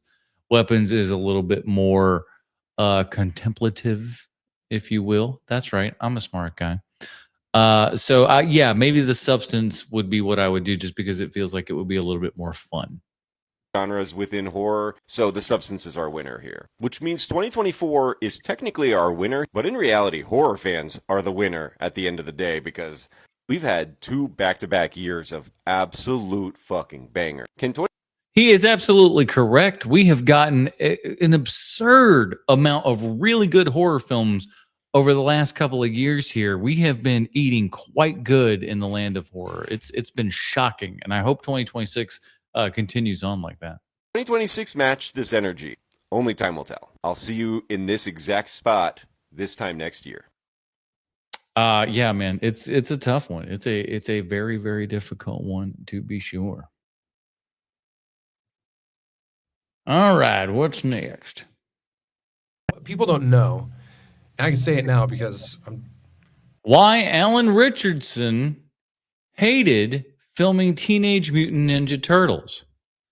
I stopped this because I didn't realize that he was in this movie. Did you? I'm done with that set of movies, and they've been out, whatever. That Teenage Mutant Ninja Turtles was like the worst production experience I've ever had. It made me hate life so much. Wow. Yeah, So I wanted much. to get into that because I hated life on that show. They were so bad to us, and they broke Really? so many promises. Like it was rough. Like, What did they promise you and what didn't come through? They promised us blowjob. Like the biggest reason you do it, like I said no, I didn't want to do it because I was like, I'm gonna waste years of my life, the best years of my career on something that nobody's gonna know I'm even a part of. How many of you knew? How many of you guys knew that he was in that Ninja Turtles movie? I sure shouldn't didn't. No, didn't happen. Right. I don't want to lend myself to that. And they're like, no. This is a whole new live action, one-to-one. You move, they move. You're just as much a part of this as anybody else. So when it comes time to like get you out there, you're going to be in every country in the world, premieres all over the place. Like we're really going to get you out there. They were like, you are as much a part of this as anybody without the mask. You know what I mean? And it was like, well, we all know how that worked out. all right, well, obviously, like that always helps, like getting to know other audiences in other countries internationally. And I had young boys at the time, or a boy at the time, and and I was like, I really want to do this for them. Like, how fun would that be? So I was like, okay, I'll do it, knowing it doesn't pay anything, and it's going to be hard work and a long time and a lot of commitment.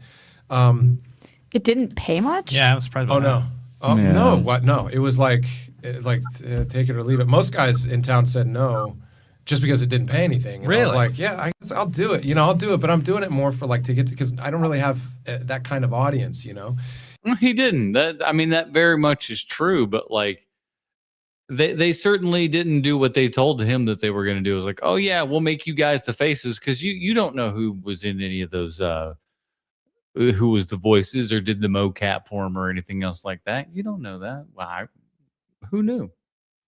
They never told us. And I just had a kid, and I was like, this is really fun. Okay, I'll do it. That's crazy. Goonies 40-year reunion. Corey Feldman on deleted scenes from the final cut. Now, just look at everybody that's beside Feldman in this. I want you to watch. I haven't watched it. All I saw was this guy to his left, your right. And I'm like, these poor guys having to, hanging with Feldman. Extra footage they got rid of. There was whole entire sequences, gorillas chasing circus cars, stuff you couldn't even imagine.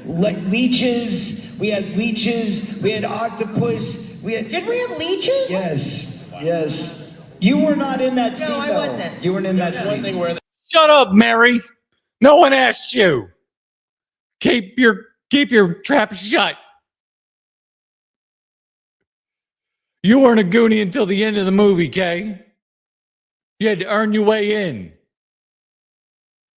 Us OG Goonies here. We're talking. Look at how tiny Sean Astin is in that little chair. I was in the octopus scene. Yeah. Man, Yeah, we all know about that. That's legend at this point. who worked hard on that? Was there really 7 hours? Is the original cut of this? Something like This motherfucker looks like Fred Durst is asleep. He's just like, I've been hearing this shit for 40 years. I'm done with it. It was something like that. Yeah, it was a ridiculous amount. And Richard Donner literally told us and said, I got to cut it down. And then they cut it to like, I think a 3-hour cut that they showed the studio. And then that became an hour and a half. And it's really interesting because you'd be surprised that it was that long, considering how brief and, humble this cast is. How unwilling to speak. I love it. So it's odd that there would be so much extra footage. Efficient communicators we are, I'd say. Oh. There's one scene that I just saw a picture from the other day that is in the corner store. There's a corner store scene where somebody's buying magazines and Andy's in there, and it felt a little like Stand By Me. It felt like a bullying I love that scene. Yeah. I love that scene with where I roll up the map and he writes it and all that. Right. Yeah, I remember that. Yeah. Thank you. Thank you so much. We turned into a real Chris Farley here, didn't we? You remember that? That was cool. Yeah. It's good times. Good times. Hello, sir. How are you?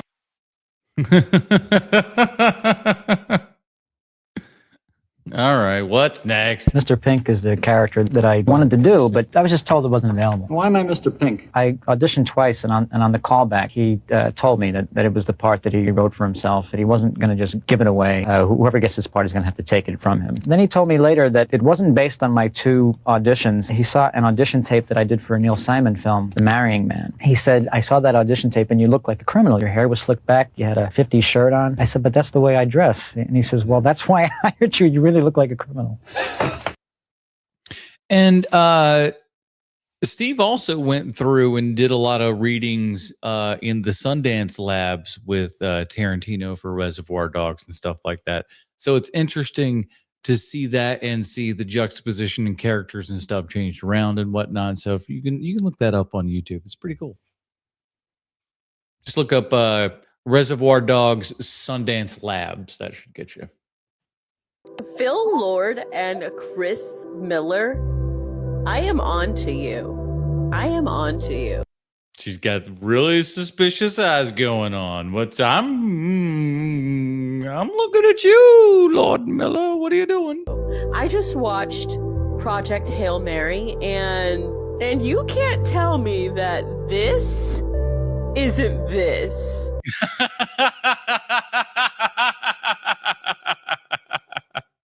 That's great.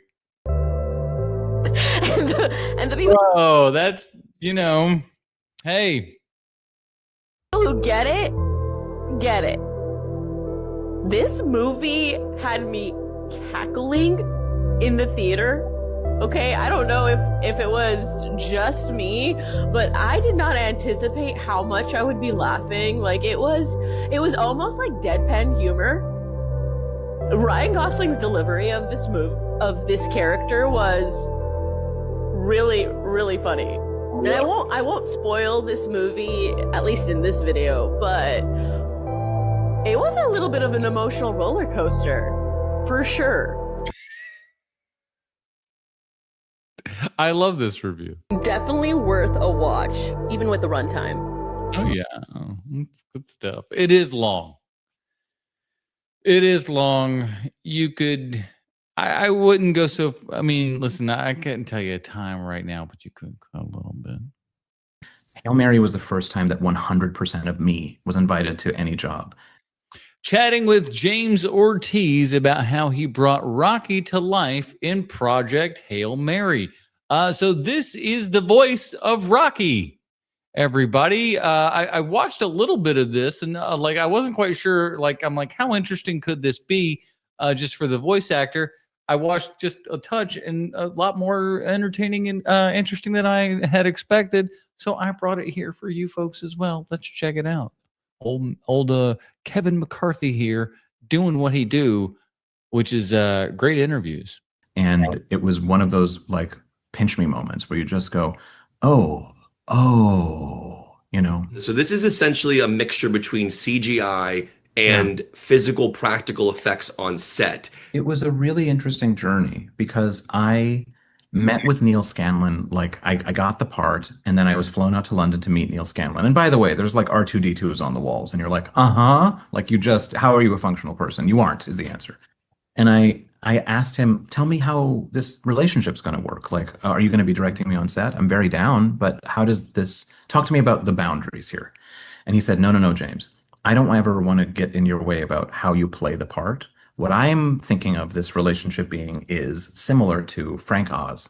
So I'm going to treat you like you're Frank Oz, and my job is to build Yoda. So I'm going to kind of steal your passport. You can't leave London for several months because I want you to be with my creature shop. I want you to sit with them as, Phil and Chris were still designing Rocky. They were like, when I got cast, the design hadn't fully been settled. We had sort of a silhouette that we were responding to, but that was about it. And I was there for several months while they were building first mock-up, second mock-up, third mock-up. And Neil gave me such freedom, but also Phil and Chris gave me such freedom to go, in a very granular way. No, this elbow should be bungee, but this elbow should be this kind of a joint, This is kind of insane. I feel like that almost goes even further so than what Frank Oz did, because I don't know how much of the Yoda puppet himself Frank Oz actually designed.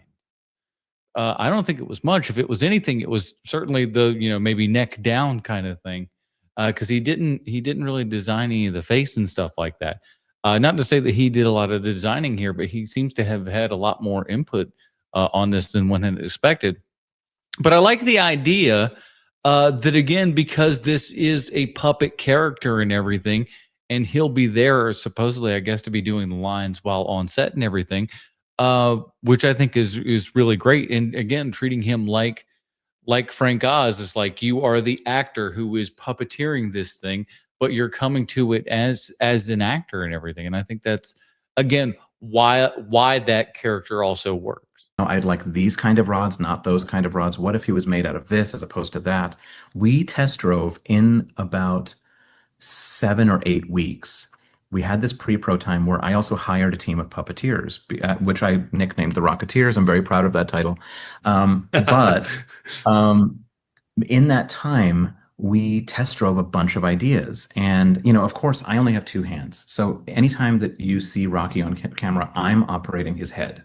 I'm operating his carapace. Oh, wow. The other puppeteers are always doing his legs, which became this really synchronistic thing because we rehearsed everything within an inch of its life, but we knew that when we got on set, there was going to be a lot of improv. The hardest and most rewarding part of the job was that I was basically doing this every day because I was leading a team of puppeteers that had to follow my lead, but also I had to follow theirs. And then I also had, which is a very controlled thing, but then no control of just surrendering into my scene partner and improvising and playing and receiving, which meant I was improvising with Ryan, but my Rocketeers were improvising with me. And do you understand now why the interaction between these two characters in the movie was believable? It's because it was there. It was because it was a reaction between two things. It wasn't somebody looking, over at some CGI character and going, just giving it this little fake pet. No, you're my best friend. That doesn't do much. But if there's something there that you've been talking to, even though this particular thing doesn't even have a face, which is kind of amazing, but you've been communicating with it and everything, we're going to believe it a lot more, certainly coming from Ryan Gosling. In the real time. Wow. So, I definitely left every day feeling pretty wiped because I was using both sides of my brain every day. That's crazy, man. Again, we need more stuff like that. We need people in the R2D2 suits. We need somebody in the C3PO suit. You know what I mean? I avoid movies that the critics love and audiences don't. When I see a big gap on Rotten Tomatoes, I know I'm not going to enjoy the movie. I've learned to trust my gut on this one. I think of good movies like Hook with Robin Williams. I like Hook. I know that there's a lot of people that don't, but it came around at quite the right time for me, being kind of a kid that was a Steven Spielberg fan, because if you were, born in the 80s and grew up in the 90s, you were 100% a Steven Spielberg fan. So when Spielberg is doing his his version of Peter Pan here. I don't know. And it was with Robin Williams, who you loved from everything. And Dustin Hoffman chewing up the scenery like no one else's business, man. Bob Hoskins, Smee, come on, bro. Like there's so much good that's in this. And and we got Julia Roberts. The Greatest I don't blame her. It's not her fault. Showman with Hugh Jackman. Audiences like them.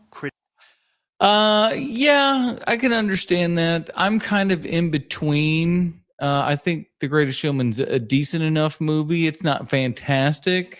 I've seen it twice? I think I've seen it twice. I saw it in the movie theater, then I saw it again at on home video because I heard the sound was good. It is good.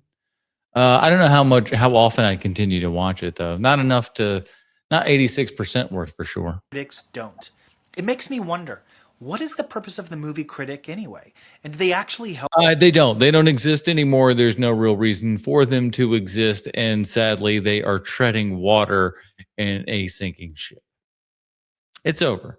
And here's the thing: as a guy who has a movie themed channel where we review movies and shit, I'm here to tell you, it's who cares? No one really cares. What they're here for is kind of the personality and stuff like that. They're here for whatever entertainment value that they can get. And they learn what people, kind of dig and don't dig and how they respond to those things as well.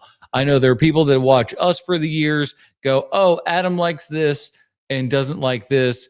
And I like what he likes and doesn't like what he likes, or vice versa, whatever it happens to be. You put 2 and 2 together, and especially if you do that over a 3 set of people like we have over the years, you can easily go like, oh, I'm fairly decent enough to like this movie. But we're not getting into like, the nits and grits of everything because the majority of people are stupid and don't want that. They want just quick, stupid reactions. They want, I don't know, they want dumb shit. I mean, I yak for hours on this thing every week, and so few people even enjoy it. It is what it is. People don't want to think for half the time. They just want dumb shit pumped into their brains as best they can. And if you don't like just stupid shit, hit like and subscribe. Hit the hype button for the love of Christ, especially if you're on mobile, because that's the only way you can do is on mobile. Be a hero, damn it. Help the average moviegoer? I say this as someone who reviews movies on a regular basis. I'd love to hear your thoughts, and follow here for more reflections on faith and creativity. I've been losing faith in theaters, I'll tell you that. Project Hail Mary, first movie that I've seen in 2026. That's a bad state of affairs right there when you're getting into this late. All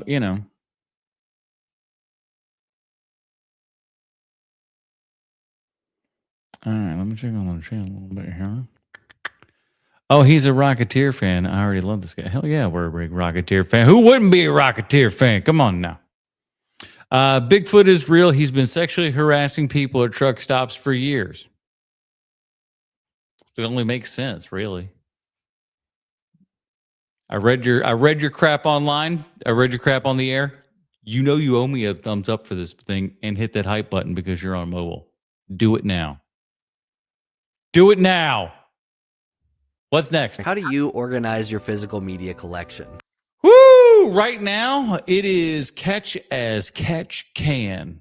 I think in the top, so I got like 2 on opposing sides. I have like 2 Atlantic media shelves that hold a couple hundred DVDs and stuff a piece. On the one side, I have like all the Criterion stuff up top, and then some like Arrow Video, and then like I have a whole like a horror section. I have a martial arts movie section, general action, stuff like that. Some directors, how I normally will separate. It's like, here's all the Tarantino movies, here's all the Francis Ford Coppola movies, stuff like that. I'm not an alphabetical guy, really. I'm a weirdo. I kind of have a mix of alphabetical and different formats. But as you might know, I have run out of space in my current setup. And after months of searching for some new shelves that'll fit in the space that I have, I finally found something. So I got my hammer and screwdriver and got to building. Oh man! First of all, you shouldn't have a hammer and screwdriver for that. Maybe a screwdriver but a hammer. What are you doing with a hammer, boy? Stop that. Second of all, these as somebody who owns two of these things and everything of varying years worth of quality, they friggin' suck. They suck. They cost way too much money. I have a plan because it'll happen sometime down the road. And I certainly don't have enough things to fill it right now. But I have a big room back here that I want to make into the movie room that I just walk into, and it's kind of like a, for lack of a better word, video store where you would just walk through, and then all my DVDs would be everywhere because it's a big giant walk-in closet and stuff like that that people would normally use for like a pantry or something like that. But I want this big giant walk-in closet to use for to hold all my DVDs and shit. Really didn't take too much work or time to set up, so it was a pretty easy process. And now I'm just taking some time to organize these in a better way. What are you doing it on its side for? What are you doing? Oh, that's what you bought? You put it on, it's on the sideways?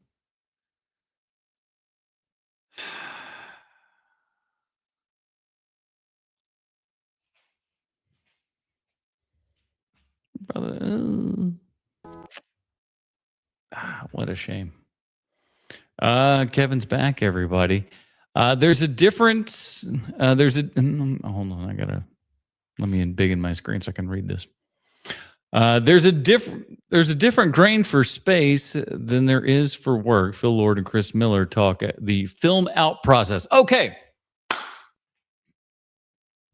Kevin McCarthy is back to talk about what I was speaking about earlier, which was this film out process where they shoot on digital, then they scan it to film, and then back into digital again.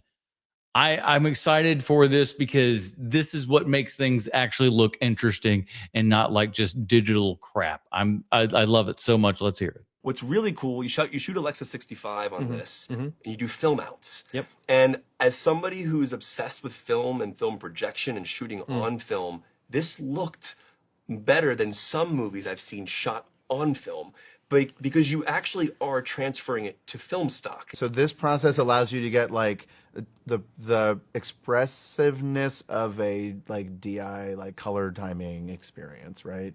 And it's a very effects heavy movie, so there are very few shots in this movie that are not don't have effects in them somewhere, right? Even like a small thing like erasing puppeteers and stuff. So you're going to affect the image anyway. So then we put it out. What the hell? Where did this music come from? Who decided that? That's like, okay, put in the Black Eyed Peas for some reason. You're like, or was that the other guy's cell phone? Obsessed over like what film stocks, how big the grain was. There's a different grain for space than there is for Earth. Earth is cleaner, space is dirtier because it's more immediate, and it doesn't hurt because it helps like effect stuff feel like even more credible. But we wanted it to feel. So anyway, we output it. We output it to, there's a film recorder, and it goes through like a bunch of baths. We were just there yesterday, like watching everything go, like, and then it gets pulled back into the DI suite, and recolor corrected, and then we basically correct it back to the thing that was designed, and it's a pretty, and then you take what you see, and then you do new stuff. You go like, oh wow, the film grain does something to the star field, so like let's push a little bit more like saturation into those like stuff. Again, we are like I've said in previous videos here and everything. What that is doing then is bringing back in that science experiment level kind of thing with the magic trick that you're doing, where you're just going like, oh, we're not quite sure what this is. Dial it up, dial it down, get it to where exactly what you want to be. That's what film used to be. Like that. Wow. Right. But then what you end up with is something that really has that warmth of film and has this feeling of like there's something tactile about it that makes it feel like it's not too perfect, and there's like an irregularity to it that like just makes it feel human made. And I think it's like a subtle thing, but you really sort of sense it inside. Project Hail Mary is a huge hit for Amazon MGM, making $80 million plus at the domestic box office for opening weekend. That is pretty good, and 140 worldwide in a world where our movies have been tanking quite a bit. That is really good, and I think that is a movie that hopefully within the next week or two can continue to have some legs, and hopefully people will go out and see it because it's actually really, really good. Hitting a 4.4 average on Letterboxd and cracking a top 100 on their top 500 narrative feature films list, a generally favorable score of 77 on Metacritic, and an A on CinemaScore. My question is, will it make an awards push next year? The March release window indicates that MGM was not prioritizing awards when they decided the release date. I don't care. I don't care. We need good movies coming out at all times of the year. This reserving it for X, Y, and Z. And really like hyping yourself up to be like, well, we got to, who cares? Who remembers, like, you know, tell me 5 people that won Academy Awards this, last month.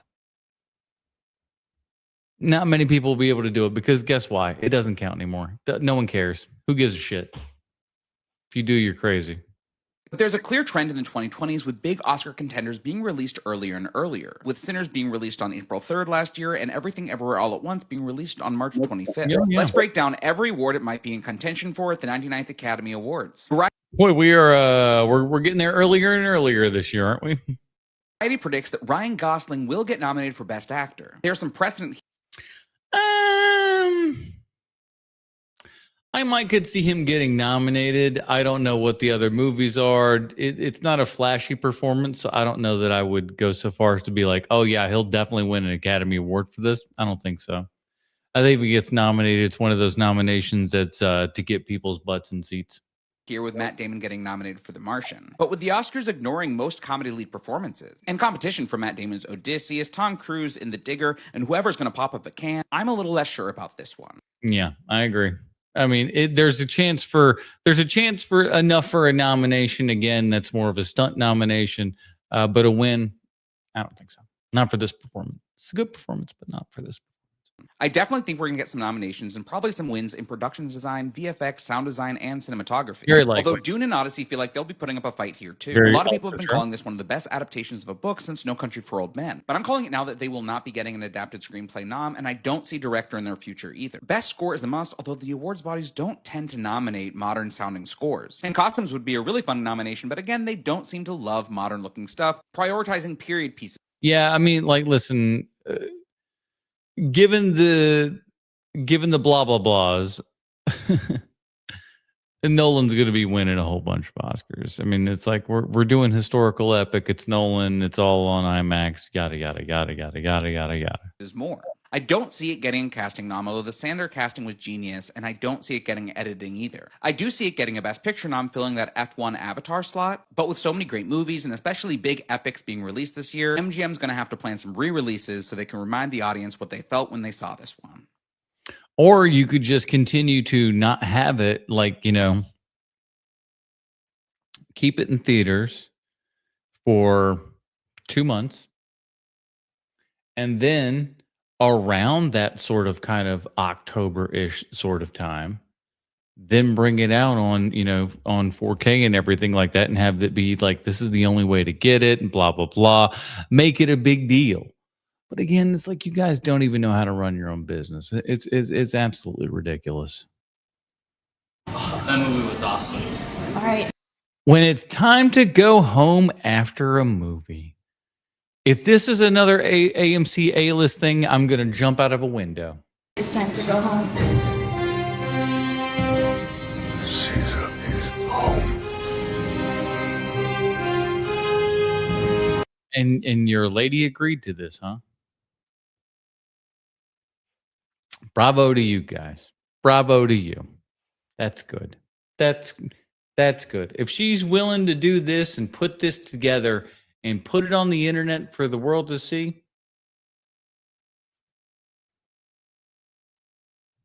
that's a loyal one.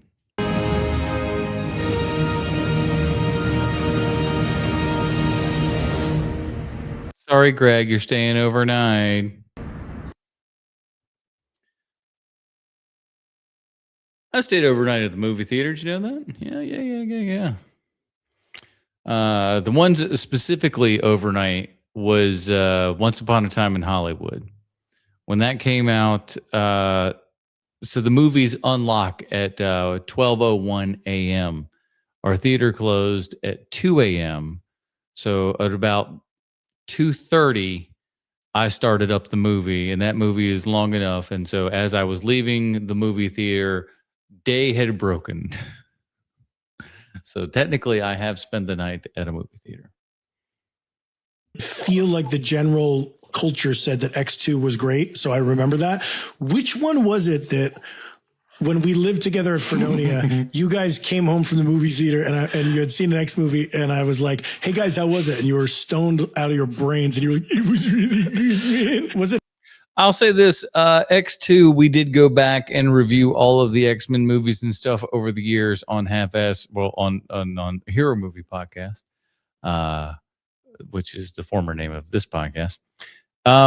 We reviewed all of those movies, and X2, while still very, very good, is not the cinematic perfect thing that you remember way back when. Hail, hail, Fredonia. Yes, yes. First Class? No, it was a shitty one where, I mean, it's not good. First Class is good. First Class is very good. If you went to see Apocalypse High, I could see that. I remember being stoned and being like, it was fun, man. But that's why, because 2 days later, I read reviews and I was like, guys, the whole world hates this movie. And you're like, oh.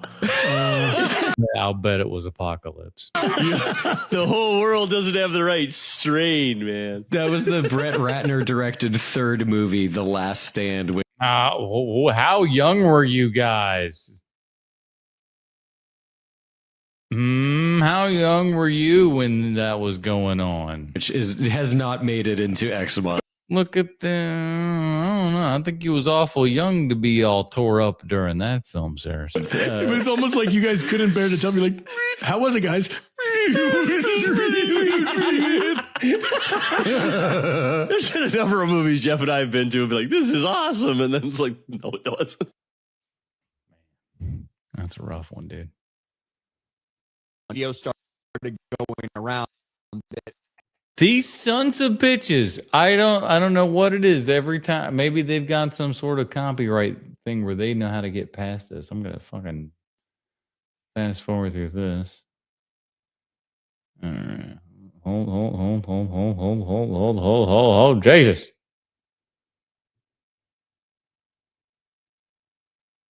Should have known something was up. I don't understand. Oh, fuck me. Come on.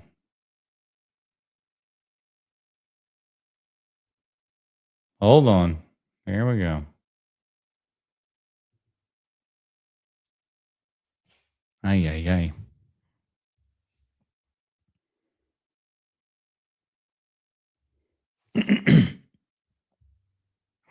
I thank God. Hold on. My whole screen's messed up. I thank God that awful one where they took Deadpool's mouth and gave up on there ever being another good hero movie. Thank God they turned it around, even though not all these movies have been good. That is absolutely true. They've done some good stuff, but they still have not yet learned all of their lessons. And I will say this. I am so happy that we kind of close the chapter on Hero Movie Podcast, because man, oh man, if we were still doing that, I think we would be friggin' miserable, dude. What's next? Does anybody else remember watching USA's Up All Night? A little bit. Was that Gilbert Godfrey? It was a late night show that aired every Friday and Saturday between 1989 and 1990. This is Gilbert Godfrey, everybody, and we're on the USA Network. Hosted by Gilbert Gottfried and Rhonda Shear, and it showcased primarily B-movies in the horror genre that had a cult following. Every episode was a doubleheader. The first movie was oftentimes the horror movie, and the second movie was always some sexploitation, rompy B-movie comedy. There's dinosaurs and boobs. It's good.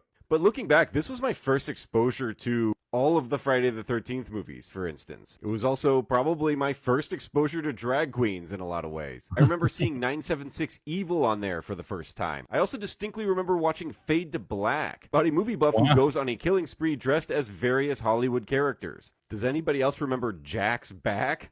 Features James Spader as a set of twins, one of whom is a Jack the Ripper copycat killer. Yes, that sounds ridiculous. And I distinctly remember watching it on USA's Up All Night. I also have USA Up All Night to thank for even knowing that there are so many Howling sequels.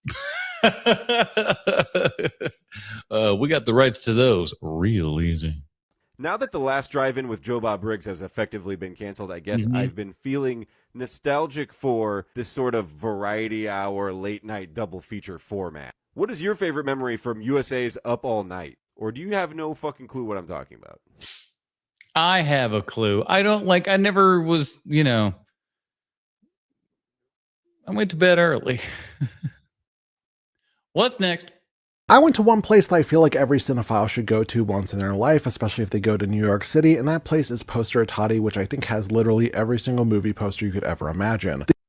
As you might imagine, I go, ooh, say what now? I am a movie poster guy, as you can kind of see in the back. Now, I don't have a lot of like regular theatrical posters. This Moon poster is a regular theatrical poster. The Hollywood one was just one that kind of came with the record when I bought the LP and everything in the special edition dealie, and it came with like little cards and whatnot. But the other stuff, the Chaplin and the Alien, High Noon, War of the Worlds, and all that stuff. So these are all like prints and stuff like that. So I kind of went more of the actual limited print run as opposed to full-size posters and stuff like that, because those things can get, well, not that the other prints and stuff can't get expensive, but these can get ridiculous. They source movie posters from all across the globe, from all different regions. They have Czech posters, Japanese posters, French posters, Chinese posters, American posters that came out, 50 or so years ago. I bought a ton of movie posters from them before, but the fact that they had so many really amazing ones on display, just looking at what they had at first glance, they had a massive movie poster for Tarkovsky's Stalker. They had a Czech poster for Naked. They had a Breathless poster. They had a Seconds poster. They had a mini handbill for David Lynch. Man, these are some pretty sweet ones. Lynch's Straight Story. If you don't know, in Japan, you actually get these little like brochure, like promotional like materials when you go to the movie theater. They cost a little bit more, but amazing collector's items. They had a mini poster for the Rugrats movie, the first movie that I ever saw in movie theaters.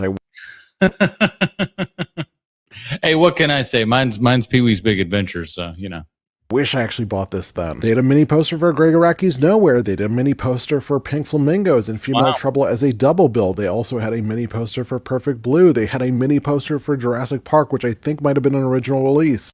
Maybe they printed so many of those posters and stuff back in the day of all kinds. I don't know that those would be worth all that much unless they were like real proper movie. I don't know. But then again, I ain't the expert. And I was able to look at hundreds and hundreds of posters that were just widely available for me. I hate that Inland Empire poster. It's just like, ugh, it's terrible. To look at just in the hour or so that I was there. It was just mind-blowing to see everything. I mostly looked at the Japanese handbills, the mini posters, and some of the Czech posters, as well as these staff pics that surrounded the entire room. But they also had several computers on the side where you could pull up their website, pull up the various posters on their website, and say, you know what, let me go check these out from the inventory. Ooh, I like that. That's cool looking. And the staff was there just ready and willing to show whatever they wanted to. They were all super helpful. They were all super just really nice to talk to. They were very interested to know where I was from, which, yeah, I wasn't from the area. I've bought a number of posters from Poster Atati before. By far my most, I think, collectible have to be my Greg Araki signed posters for the Doom generation as well as Nowhere. Okay, you've told me a lot about yourself when we're banging off two Greg Araki films. I'm like, okay.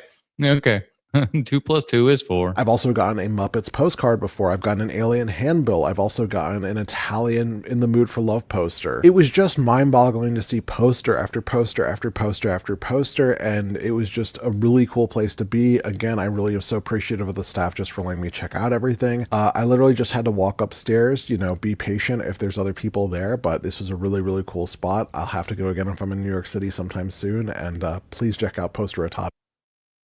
Hell yeah, that sounds pretty cool.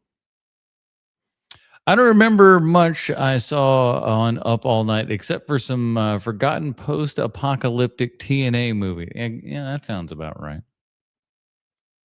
I had the poster for that one movie where the Rugrats escape on that dinosaur go-kart their dad made. It came with the VHS. Stop bragging in the comments. Here is the dumbest shit horror fans leave in my comment section on the daily. And Ooh, man. I tell you what, some horror fans can be some of the best people that you'll ever meet, and they'll also be some of the biggest giant turds that you've ever come across. Let's see what we got. I've come equipped with receipts. Blank is the worst movie I've ever seen. This is usually... Ooh, okay. No, we're not supposed to be doing that. We're not supposed to be guessing? All right. in relation to either Hereditary or It Follows. But in any regard, no, it's not. You either need... Yeah, I agree. If you say like Hereditary or It Follows or any kind of variation thereof of things that are fairly popular and everything like that, and that are done of a particular level, and you go, that's the worst movie of all time, open your eyes and your heart, because there's so much garbage out there. Open up your heart and let the garbage in. Okay? That's what I'm inviting you to do. Let some cinema garbage into your life. Put a little Neil Breen on your plate. Okay? Put a little bit of Jess Franco on the side. All right? Anything that's got Alan Smithy on it. Put some of that shit on there. See what happens. But stop saying these movies that you just didn't like are some of the worst movies of all time. Shut up. Need to watch way more movies or stop watching movies altogether. Those are your only two choices. Yep. Well, actually, Frankenstein refers to the creator. The monster itself doesn't have a name. Yeah, I mean, it's nitpicking shit like we all know, but at the same time, too, it's like, ugh. Frankenstein's monster. Shut the fuck up. Anybody with a brainstem understands what is being referenced when you say Frankenstein. It does not need a actually clarification. That movie... Yeah, I mean, it's like it's just short. Just assume that we're saying his monster in this particular case because no one thinks of Victor von Frankenstein in such a manner. The movie was not scary, therefore it was not good. We need to stop. Horror movies can be moving, they can be emotional, they can be funny, they can be thought-provoking. It's such a small-minded reduction of what horror movies can be. Arguably, the worst movie in the franchise is actually the best movie in the franchise. We get it, you're a contrarian, and we're all very proud of you. Hey, listen, just because I can be that guy from time to time doesn't mean all of you got to start pointing fingers, so put them down. Put them down. But the Rob Zombie Halloweens are not better than the original. Oh, no, those movies are bad. Those movies are bad. I can point to reasons. Jason X, while I do think is great, is not the best Friday the 13th movie. No, it's maybe one of the worst ones. It's got one good kill in it. One. That's it. The rest of them are stupid. Yeah, I know you're thinking like the big drill thing's cool. No, it's not. No, it is not. The dry ice face smash is cool. Everything else, garbage. And the 2013 Evil Dead reboot is not better than the original Evil Dead movie. Why? Who says that? They on that meth. Well, I sure hope they don't remake Blank. What does it matter to you? Who cares? Then don't watch it. That's the biggest thing. Don't watch it. But then sometimes it can be good stuff. You can get Piranha 3 Double D. You could get what you call it there? The Hills Have Eyes. Apparently, all the Alexander Aja remakes are good. They're all good. Even if it's an absolute abomination, you still have the original to fall back on. There is only upside on remaking movies. Because guess what? If I don't like it, I just won't go see it. This is a horrible list. Good thing it's my list, fuckface. Make your own list. Yeah, make your own list and stop being a little wienerhead. Wienerhead. All right, what next? I think shoes are an interesting thing, and in the film he has the Chuck Taylors. Yeah. And I always think of the movie Strangers on a Train, the Hitchcock film, where you... Ryan is trying to figure out what exactly is going on here, and I'm trying to figure out exactly what's going on with this hair. What are we doing here? What is this? What's happening here? meet the characters at the beginning just by their shoes. What are you, Christopherson? What's happening? While they're walking to the train, and you don't even know what they look like, what they sound like, or anything. It's like, this motherfucker seen an Alfred Hitchcock movie? I don't even know how to respond to that. Shoes can be an interesting way into the way a character walks, right? Is there an anchor that's been consistent in your way into all your characters throughout your career? I do. They only wear briefs, never boxers. Myself, I'm a boxer man, but my characters, every one of them, for whatever reason, and I go through all the reasons. I parse them all out, but for whatever reason, every character I have is a briefs man. So I slip on the briefs and I slip in to that character.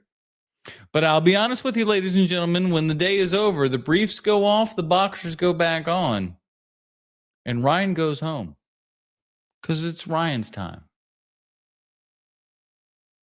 It's just the kind of actor he is. Do you think that whether it's shoes or like it's just there is like a clothes element that is really helpful? I think because when I was 8 years old, I came home and my uncle was bedazzling a white jumpsuit in the living room, and he said, "I'm going to be Elvis for a little while." Okay, I was hoping it was going to be Elvis. Thank God. And he put on this jumpsuit, and he Lord of my heart. he basically showed me what I think method acting is. You know, he was Elvis at home. He was doing karate. Oh, I was doing that at like at age what 6 or whatever when the Batman movie came out. I got a Batman shirt. I didn't want any of the Batman. I didn't want a Batman shirt with like Batman on it. You know what I'm saying? I wanted a Batman shirt with just the logo on it, ergo like Batman. So it's like close like a Batman. And then I, made everybody call me Bruce. And then when they didn't do it, I got upset after a while. So yeah. In the backyard, he was talking like Elvis, and he was Elvis. And it started with this, for me, this image of him like putting on this jumpsuit with a big eagle on the back and saying, this is what I'm going to be. And so I don't know. I think for me, it just was, that was like such a definitive moment in my life, and my whole life took another turn after he did that. Wow. That I could see the power of that, or at least how Like that's the drive jacket. That's like a place to start. Well, the drive jacket is kind of an homage to that because it's like white satin, and then I put this big emblem on the back, like my uncle had this eagle, But it was this idea of like, yeah, this is my persona, and it starts with this, whatever it is. That's like a talisman or something. This is my talisman. It is my jacket. I hope you do not mind. All right, I am going to take a quick little break here. It looks like I'm just a tiny bit over. Oh my God. So give me a sec here. We're going to take a quick little break, get another little drink, and we'll be right back here in just a moment, everybody.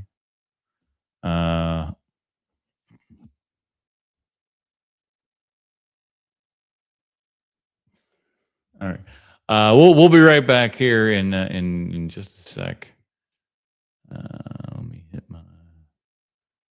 hit this bad boy. All right, stand by. I'll be right back.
All right.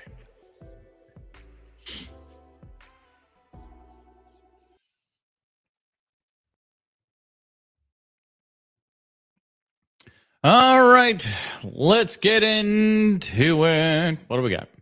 Let's say somebody has the following 3 movies in their Letterboxd top 4. Uh-oh. Uh-oh. Uh-oh. I'm already okay. Pulp Fiction, Inception, and Fight Club. I have one of those. Fight Club would definitely be. I don't know if it'd be in my Letterboxd top 4. Pulp Fiction definitely is.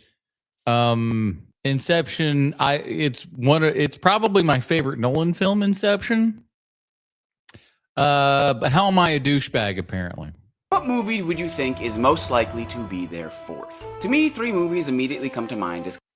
Ooh, okay. Those are their movies. What's their 4th? Ooh, okay.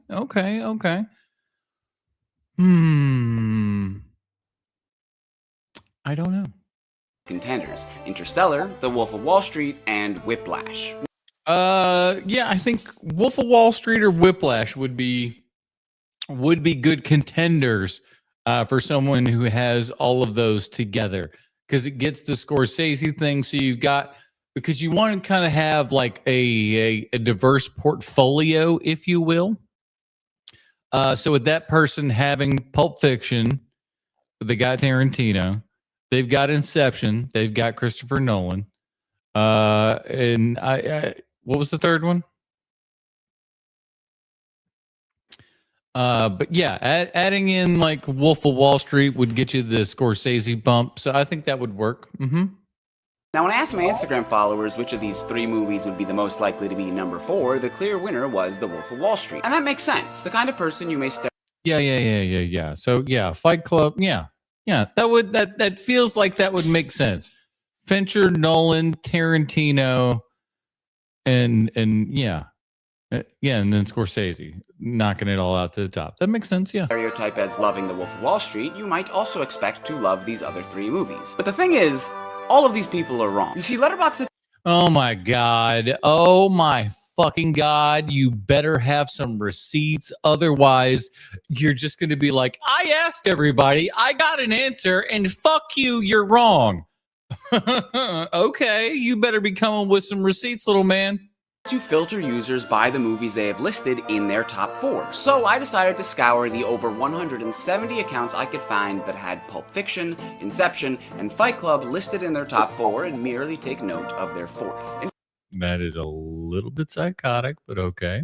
First place was Interstellar, with 21 users having it as their 4th entry. The Wolf of Wall Street only had 7, meaning Interstellar was actually 3 times as likely to be the 4th pick. Now, and again, I know that we're going off of actual things, but like we're talking about random stuff, and then you just kind of go like, well, actually, the numbers are specifically this, but you didn't ask what the specific numbers were. You asked what people felt like.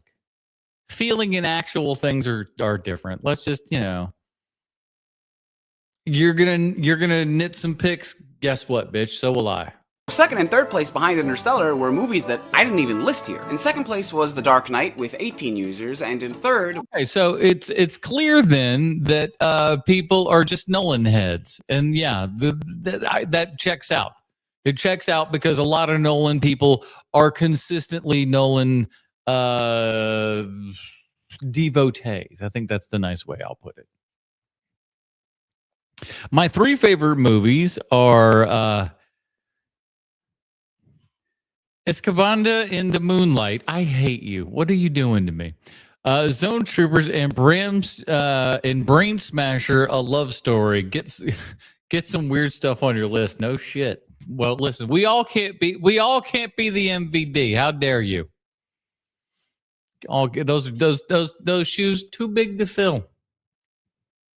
Was The Shawshank Redemption. Oh my God, I'm not shocked there. No shock there. I would bet Shawshank is in way more people's top 4 than you'd imagine.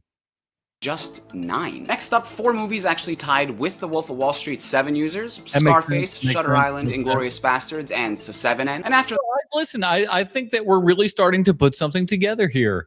The directors of our day are Quentin Tarantino, Christopher Nolan, and David Fincher. I ain't mad at it.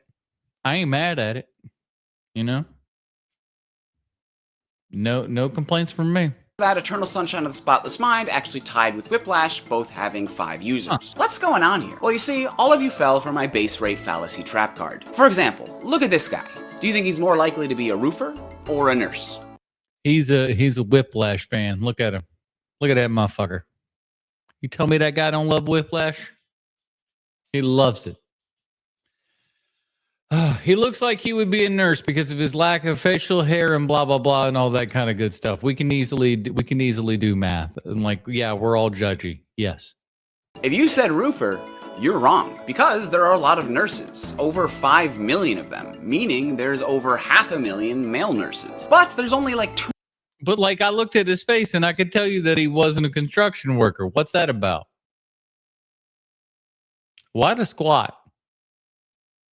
200,000 roofers in this country, meaning by sheer numbers there are more male nurses than there are male roofers. Sure, roofers are more likely. Oh my God, then we are getting into the likely to be men, but if you just pick a guy off the street, he is more likely to be a nurse, just because there are more nurses to begin with. So sure, you might expect a certain type of person to tell you that their 3 favorite movies are Pulp Fiction, Inception, and Fight Club, and you might also expect that person to love The Wolf of Wall Street. The thing is, a lot of people like Interstellar.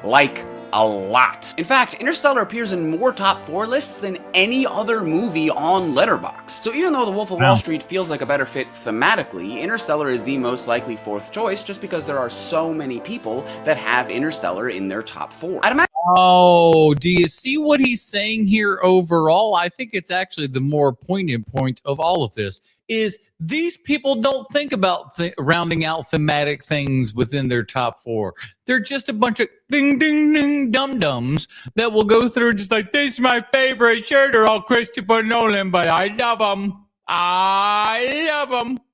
Imagine it's a similar reason why The Shawshank Redemption ranks so highly, and why Eternal Sunshine, a movie that you might not expect to be grouped with these other films, is in the top 10 as well. There are just an amazing film. Who's what?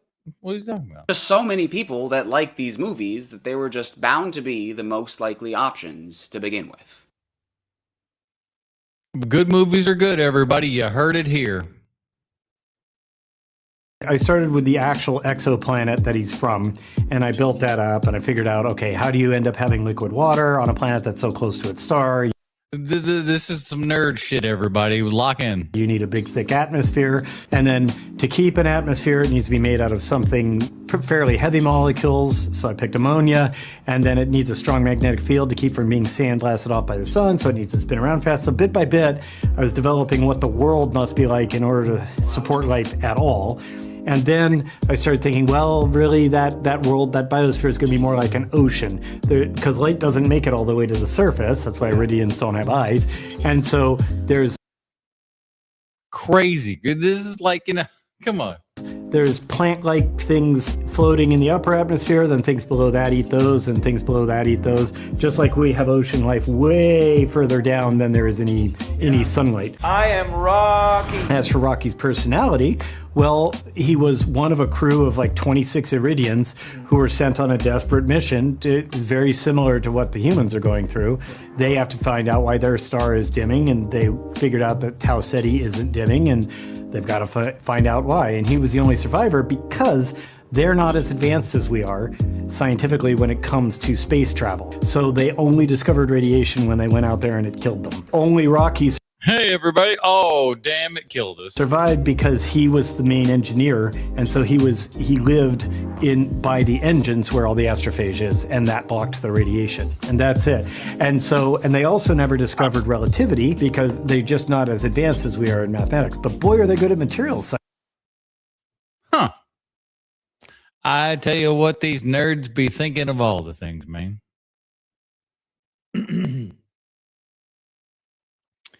All right, I think I may have just a couple more in us here. During the Hook insult dinner, how many times did you have to rehearse or practice and go over that back and forth with Robin Williams?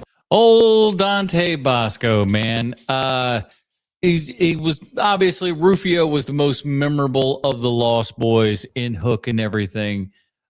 He was so much fun, just a very recognizable kind of guy and stuff, and really the most charismatic of all of those kids and whatnot, and really could stand up toe to toe with Robin Williams in this. But like, of course, they kind of step on him and everything, and because it's Robin Williams, and of course, Robin Williams is going to be able to outsmart a 13-year-old kid. Like every single insult that you could think of, PG rated. Yeah, it was intense. You can't eat your heart out, you crinkled, wrinkled, fat cat.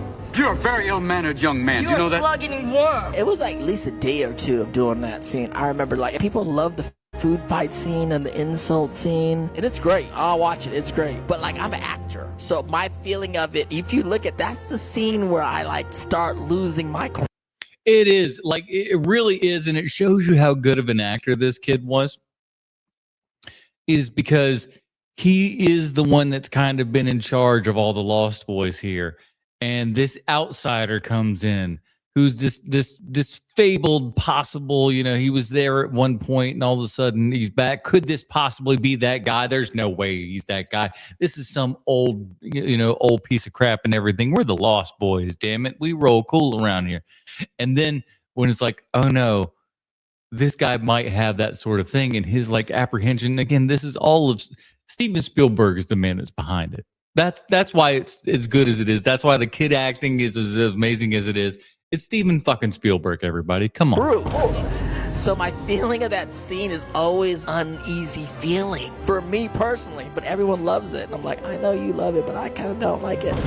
But the insult scene, so all of it's scripted for me, for both of us. They scripted it so funny the way they're doing all these things, but it's a lot of lines. And for a kid, like, these are not, we don't usually speak this way. So it was like a lot I had to memorize and kind of figure out. And you're going against Robin Williams. Prison barber. Yeah, no pressure there, huh? Mother lover. Nearsighted gynecologist. In your face. That's a great joke that when you finally grow up and everything, you're just like, oh, that's really funny. That's real funny, actually. Camel cake. In your rear, cow derriere. And Robin likes to do a thing. That was one my brother would always use, in your rear cow derriere. And he would. That was a very much go-to for Mark. Called improv. Robin will always do the lines as written. He's a professional of professionals, but he like kind of like mastered like the whole improv on. He's on screen, like he like was a pioneer of doing that on screen. And so he would do the take, right? He'd do a little cocaine and then he would do the take. A few times the way the director wants it and the writer, and then he'd like look at Steve and he'd be like when he does this, that means like we're going again. You do it. Go off.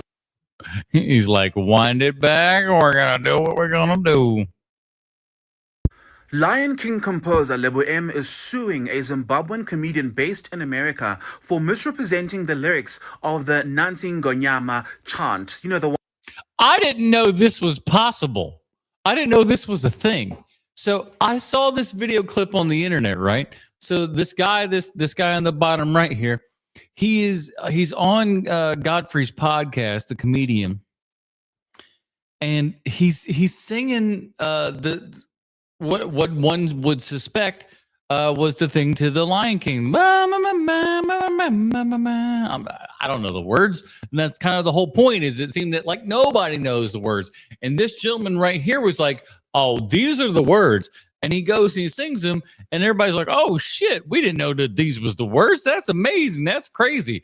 And now that cat's getting sued because apparently those were not the words. And I'm like, you could just sue somebody for saying like, hey, these are the words to the song, and you screw them up and they go like, well, fuck you, I'm suing. Huh? That's possible? One at the beginning of The Lion King. He is seeking 460 million rands in damages. Now, how much money is that for realsies, though? $7 million. That's nuts for just saying like, that's like saying, take me down to the Paradise City where the grass is green and the girl's got big titties. That's almost the line that was in the was in that song initially, but they had to change it because you couldn't say that on the radio in the 80s, you know? But you wouldn't be suing anybody over it, right? The comedian is a man named Learnmore Jonasi. He was on a podcast and was asked about it. He said it translates to, "Look, there's a line, oh my God," something to that effect. According to the lawsuit, he states this as an authoritative fact, not comedy. Well, yeah, I'm not going to lie. He did say it just kind of like, it was comedic, but like, I don't know. It didn't come off as a joke. It came off as that's what he felt like it actually meant. Which is what Lebo M takes issue with. He says in explaining the lyrics, Learnmore mocked the cultural significance of that chant with these exaggerated imitations. According to the complaint, the chant actually translates to "All hail the king," or "bow in the presence of the king." After the clip went... Well, you know, when you think about it, it makes a little bit more sense than "there's a lion, there's a lion," because it doesn't,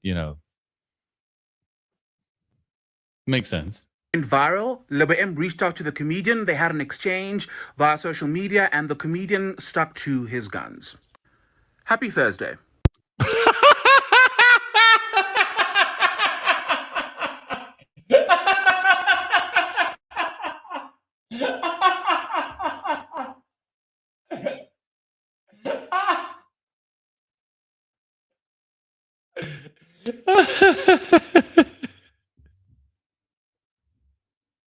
He was so fucking mad.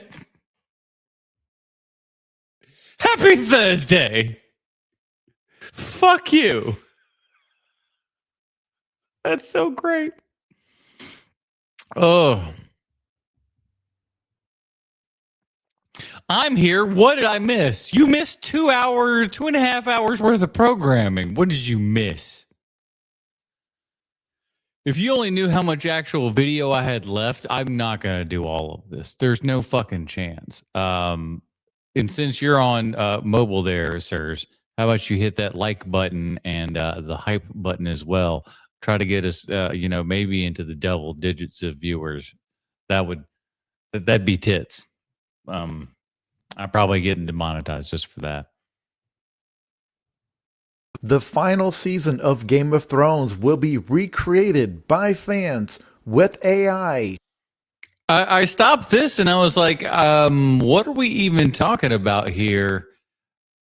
I could see fans doing it because you guys were not happy. I didn't watch past season 2, but I watched it. That even season 2 was like during season 5 when I watched it. And I was just like, stuff is fine. I don't know if I'm as wild about it as everyone else is.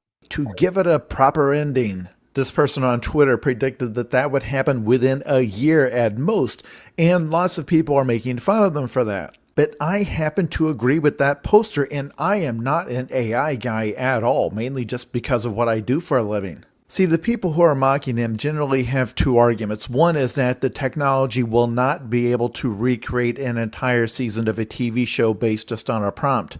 And the other is that even if it could, nobody would want to watch it. Why would you want to watch a TV show or a movie or anything else made by an AI? I don't know if it's done better than the one that was given to you by a human. Would you not want to watch the thing that's better? I don't care where it's coming from. Maybe I want to watch the thing that's better than the thing that's not. Do you want to watch the good thing or the bad thing? You have 2 hours. Good movie, bad movie. Which one you want? You want the good one? Or do you want the bad one? I don't know how many people are raising their hand going, I want to see the bad movie. Most people are going to say, I want to see the good movie. You can debate what good is, but... In regards to the technology itself, it is my understanding that the only thing that person got wrong is the time frame. It's not going to happen within a year. But it is my understanding that it is universally believed that, yeah, at some point it will be able to make feature-length or TV show-length videos. But the other thing I want to talk about is the idea that nobody will want to watch it. I badly wish that was true. Yeah, I mean, we'll definitely watch it. I'll watch stuff. I've kind of come to the point where I want to see what things are doing. But at the same time, too, everybody thinks, or I think there's a large majority of people out there that think you just write in, do me a better ending for Game of Thrones, enter. and then it just pumps out something that's amazing. And it's like, that's not how that shit works. It's just not. But if you came up with somebody who had like these ideas and plot lines and stuff for Game of Thrones that would make sense, and you pumped it into the AI and said, hey, here's what we want. Here are the story beats and all this kind of stuff. Make this, and then it does that and it's good. What's the complaint? What's the complaint? And again, if you want, and again, it's like we said with all the other stuff. If you want the original thing, it's still there. We're not taking that away. It's not disappearing. We're not George Lucasing your ass. That's not happening. But what if we want to fix it? What if we want to right somebody's wrongs? Maybe not for our own financial gain, but maybe for our own personal pleasure. Who's to say? But I know for a fact that it's not. I write novels for a living, and there was a poll a while back that showed lots of novelists believe that AI is going to replace their work. The reason a lot of us believe that is because we have observed the way lots of readers consume books, and I don't mean this in a judgmental way at all. But it is routine to see readers leave a bad review on a book because they were upset about something that happened in the plot. In other words, I hate people like that, where it's just like there's a bad moment in the thing, ergo this must have a bad review. It's like, that's not how that works, you dum-dum. It's like, that's a bad pull. It's like somebody was assaulted in this movie. It's like, yeah, the point is that that's bad. We're not celebrating that. It's a bad thing that happened, and then that person's got to go get revenge or something. Let's use our brains. They weren't upset that the book was written poorly or executed poorly, but that they wanted this character to get together with this character. And yeah, the motherfuckers think it's real life. And they didn't. Or they felt like the bad guy didn't get what they deserved. So one way people are using AI right at this very moment is to take an existing book and to tweak it in that manner. And it may not even be a thing where they're trying to turn it into fan fiction. It's all make it gay. It may just be a case where there's a particular scene or just something about the book that irritates them. I get a lot of complaints about the profanity in my books. Not everybody likes that. The characters are using terrible slurs at each other. I do not doubt that right now somebody is using AI to strip out the language from those books. I thought I was going to say, I have no doubt that somebody's out there right now using AI to double, if not triple, the amount of slurs that are in there. Or they're having it go into the Lord of the Rings books and take out all of the songs. Or go into the Game of Thrones novels and take out all of the long descriptions of food. I will say this, though, just as a thing,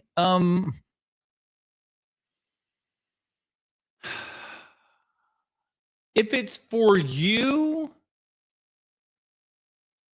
I think it's fine. You know what I mean?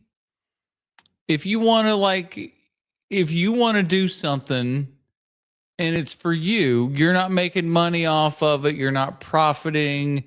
You're not selling the work as your own or something along those natures. But if you wanted to kind of edit something and do whatever, I feel like you should be able to do that if you want. In an environment where people have basically infinite media to choose from, their tastes become more and more specific. We've become accustomed to algorithms customizing our feed specifically to our tastes. So once the technology is there, we're going to want the media itself customized to our tastes. Well, we have that today. I mean, let's be honest. What is YouTube other than, curating what you watch on television? It's your new programs, it's your new shows. And for most fans, not all, the original intent of the artist or the writer is not going to matter. I just know from experience that's not how most people engage with fiction. This guy has had quite the week here, hasn't he? Old Alan Richardson, between the Ninja Turtle thing that we saw, between this video, between the other video where he's like beating the crap out of a dad on a motorcycle or something. Like, what the hell's going on? There are many, many fans of the Game of Thrones series who want George R.R. Martin to hire a different writer to finish the series because he probably is not going to do it before he passes. They're not consuming the book. It really is a shame. George R.R. Martin is just like is the absolute example of the laziness of success. You know, and listen, I understand fear of success too, for sure. Fear of failure, no doubt. Books to find out what this guy has to say. They're consuming the books to find out what happens to these characters. He says he'll never hand it off to another writer, but it doesn't matter. Fans all over the world will simply have their AI do it for them.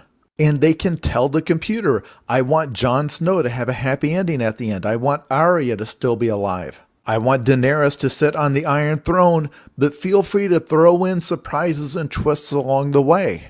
And they will be mostly happy with it. Ignorance is bliss, yeah? So no, a year from now, you're not going to be able to go out and download an AI-generated Game of Thrones Season 8, 9, and 10. But that absolutely will be a thing at some point. Like the movie was in the camp. Yeah, I certainly could see that happening. J.K. Simmons reveals his Spider-Man No Way Home cameo was last minute? ? And I don't even know whose idea it was. If it was Amy, it was John, if it was somebody else. Hey, we could squeeze in a little J. Jonah Jameson here. I mean, why not get JK and see if he'll do it? And of course, I was intrigued by the idea. And, you know, we're not going to do like, you know, the flat top and the mustache and the cigar and all that. And I was like, what? That's like half of the guy. What do you mean we're not, you know? A day or two later, and we shot it in somebody's office. It wasn't on a stage. It was like, you know, it happened fast. I honestly think they didn't have time to get a wig made. I think it may have come down to that. So hearing that his return in No Way Home wasn't this long, mass. Oh my God. Is this what this TikTok was? Again, ladies and gentlemen, TikTok Trash Tuesday is filled with TikToks that you start and you go, oh, this looks interesting. And you never know where the train takes you. And I think it might have taken us down the road of some fucker throws in an AI voice. Here I go talk about AI is not all that bad. And then we get doused with this fire. I'm actually trying to use AI right now to improve the video quality of a TV movie from the 1990s, The Adventures of Captain Zoom in Outer Space, that never had a home video release. You know, that's interesting that you say that, because there's a lot of those, and I think that I think they did like an animated version of them, but there were some Doctor Who episodes, like early Doctor Who episodes or whatever, that got lost to a myriad number of reasons. But then like somebody had gotten a hold, like just had unearthed audio recordings of a couple of episodes and stuff.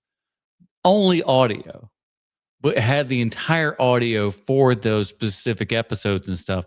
And I think some people like animated them and stuff like that. So I would like to see like maybe like AI versions of that when it gets like super good, of recreating these lost things. You know, when you have those, you know, you have the elements, you know what those are, you know what all of those characters and all the kind of layouts of all of the Doctor Who stuff was of that particular era rather. So I'd love to see something like that happen. It is very neat. All right, let's see if this is an AI voice. If it continues, I don't know how much longer I'm going. We've been here fucking 2.5 hours, and I've been standing the whole time. Master planned, years in the making deal. That blows my mind. According to Simmons, the call to come back. That blows my robot mind. Back happened pretty late. All right, fuck all that. All right, listen, we're gonna do like two more. We're gonna do like two more. I'm tired. We're gonna do. All right, we'll do a Simpsons one, and then we'll do like two more. Favorite obscure Simpsons characters, or characters who only appeared once? Now, when you think about obscure characters or characters who only appeared once, Hank Scorpio! I can tell just by the hair and the flamethrower. yes, you think of guest stars, you think of Hank Scorpio, and I love Hank Scorpio, but I'm talking about the really obscure ones, like Dr. Oh, okay. I thought I might try to. He's going to be fast with naming them, so I may have to. This is going to be tough. Colossus. I think he does recur, but he just turns up in one episode. They're like, "You're free to go." And as a kid, I always thought this was some sort of existing character, maybe in American culture. Feels like a Mr. Freeze ripoff. But it's not. It's just some really weird one-shot character they came up with one time. Which, to be fair, is what Disco Stew was until they started making him a repeat character. Disco Stew can't stand it. Just ask this scientician. You got Guy Incognito. Guy Incognito is fantastic. Ooh, I am not Hoover. I'm Guy Incognito. Gets kicked out of the bar. Nito, a guy who I think never shows up again. It's almost as if his entire existence is just for a single gag. Yeah, it literally is, and then it's just done. Can I come too? I mean, for the sheer amount that I quote this multiple times a day, this random woman who looks a bit like Marge's mom. Yeah, it looks like her, but it's not. Certainly makes it into the list of my. It also looks like Skinner's mom. Favorite obscure characters. Also, just a really sad scene. And then you have Bort. Were you talking to me? No. Come on, Bort. My son is also called Bort. And you know I'm not completing this list without Joey Jojo Jr. Shabadoo. That's the worst name I ever heard. That's the best name ever. Jojo Shabadoo. That's when you just know that's Conan O'Brien. There's no one that names a character that outside of Conan O'Brien. That's it. It's his humor, man. It just fucking is. Hey, Joey Jojo. Anyway, let me know your Shabadoo. favorite obscure or one-time Simpsons characters, and maybe I'll do a follow-up video with your favorites. I don't know. I like a lot of recurs. I like a lot of recurs on there. A lot of the one-shot characters.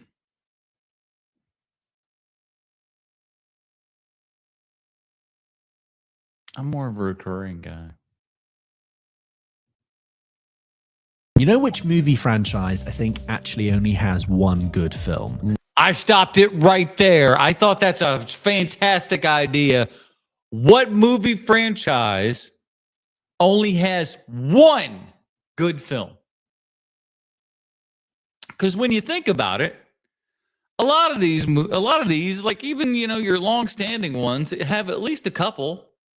Your Rockies, there's a couple of good Rockies in there. Like, they're not all as good as Rocky for sure, but they're not all duds. There's more than one good movie in there. I think there's an argument for the Karate Kid. I think you could probably argue that one.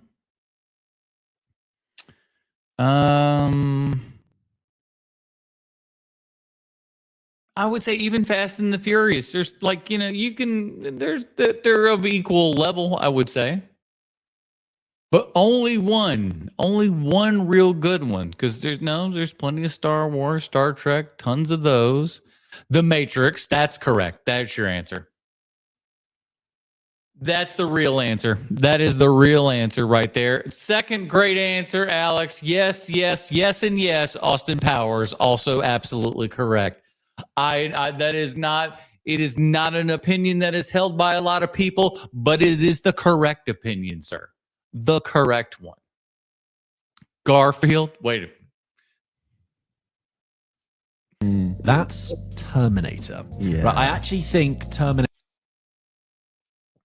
You're wrong. You're fucking wrong. First of all, I'll go so far as to say, Terminator 1 is fucking fantastic. Terminator 1 is really great. Terminator 1 is so overlooked because Terminator 2 became the phenomenon that it did. That said, Terminator 1's really good. So I'm sorry, I don't accept Terminator as no. Terminator 2 is the only good film in that franchise. Look, Terminator's great. You're wrong. You can say Terminator 3 sucks. You can say Terminator 4 sucks. You can say any of the subsequent ones that I ain't watched. You can even say them. No, Terminator 1 is good. You're wrong. The first one is iconic. Yes. And has Sharknado 2, the only good movie in this series. great ideas. Yeah. But it's also made incredibly cheaply. It's all shot at night. It feels basically like a Yeah, it was a low budget film. Congratulations. Just because it's not as fancy looking as the other one doesn't mean it's not nearly as good. That movie kicks ass, and you're silly for thinking that it doesn't. You're childish. You're childish, son. B movie. It feels like a VHS. Yeah, it feels like a VHS. You can Watch the 4K, baby. Mwah, it looks so good. hear the static. And then the second one, obviously, with the technology, is just a huge, much. Oh, I'm just this is a child. I know he looks like an old man with his style and everything like that, but this is a child. Bigger scale. And then just diminishing returns after that. Diminishing after that. I mean, Terminator 2, it's called Judgment Day. It's pretty much the end of the story. You know what other franchise arguably is the same? Yeah. Jurassic Park / No, I mean, you can say there's arguments to be had. World. Jurassic Park 1 is one of my favorite films. It really is the best movie of all of them, let's be frank. Of all time. Iconic. I think World 1 is passable. I agree. I think it follows the same kind of like law of diminishing returns with the Jurassics. They can start out the franchise decent enough, but then it keeps kind of. But really, the rest of them, I have a soft spot for Jurassic Park 3, but really, the rest of them. I do too. I like Jurassic Park 3 a lot more than most other folks. So I am on page with this guy. Not good. Not great. They're not good. Are there any other movie franchises that you think only have one good movie? Yeah, that Matrix is a dead-on banger, man. Absolutely correct. Terminator 3 fucked up the whole thing by making a wonderful duology into a far too lengthy franchise. Absolutely. And like the part that made me just go like, nope, we are beyond saving this thing was when Arnold put on the sunglasses. The like, what were they, like star sunglasses or something like that? Brother, I knew it was. I'm just like, nope, there's no coming back for this film. This is awful. Yeah, it's the very first role in a film. What? Yeah. You two were both, of course, kind of acting from quite a young age. What are your kind of earliest memories of being on film sets? I have some incredible early memories. I mean, the very first film role that I had was in the Cafe 80s in Back to the Future 2. So getting to the very first. Look at her face. She's just like, I'm sorry. What is this now? And the fact that this lady doesn't know that's amazing. And it's the first role I remember seeing this guy in because I was like, listen, we're about the same age, me and him. So as you can imagine, that was, and it's a great line. What a great memorable line. That's like a baby's toy. It's so good. It ingrains into your brain. And then when you see that cute kid popping up in a whole bunch of other things, all of a sudden it's like, oh yeah, I remember that. That's the kid. That's the kid from Back to the Future too. Role in the film. What? Yeah. Which is just extraordinary. With the whole Pepsi with the free and so in the back of the Cafe 80s, there's two kids trying to work a Wild Gunman like light gun game, arcade game, and they can't make it work. And Michael J. Fox comes along. I know. Marty that is like, this is how you, and he demonstrates the game, and these kids are like, what, you mean you got to use your hands? It's like a baby's toy, and I was one of those kids. My world has just been changed. So it's hard. My world is forever changed. So for me, like, that was so mind-blowing to have come from Iowa, moved out to Los Angeles.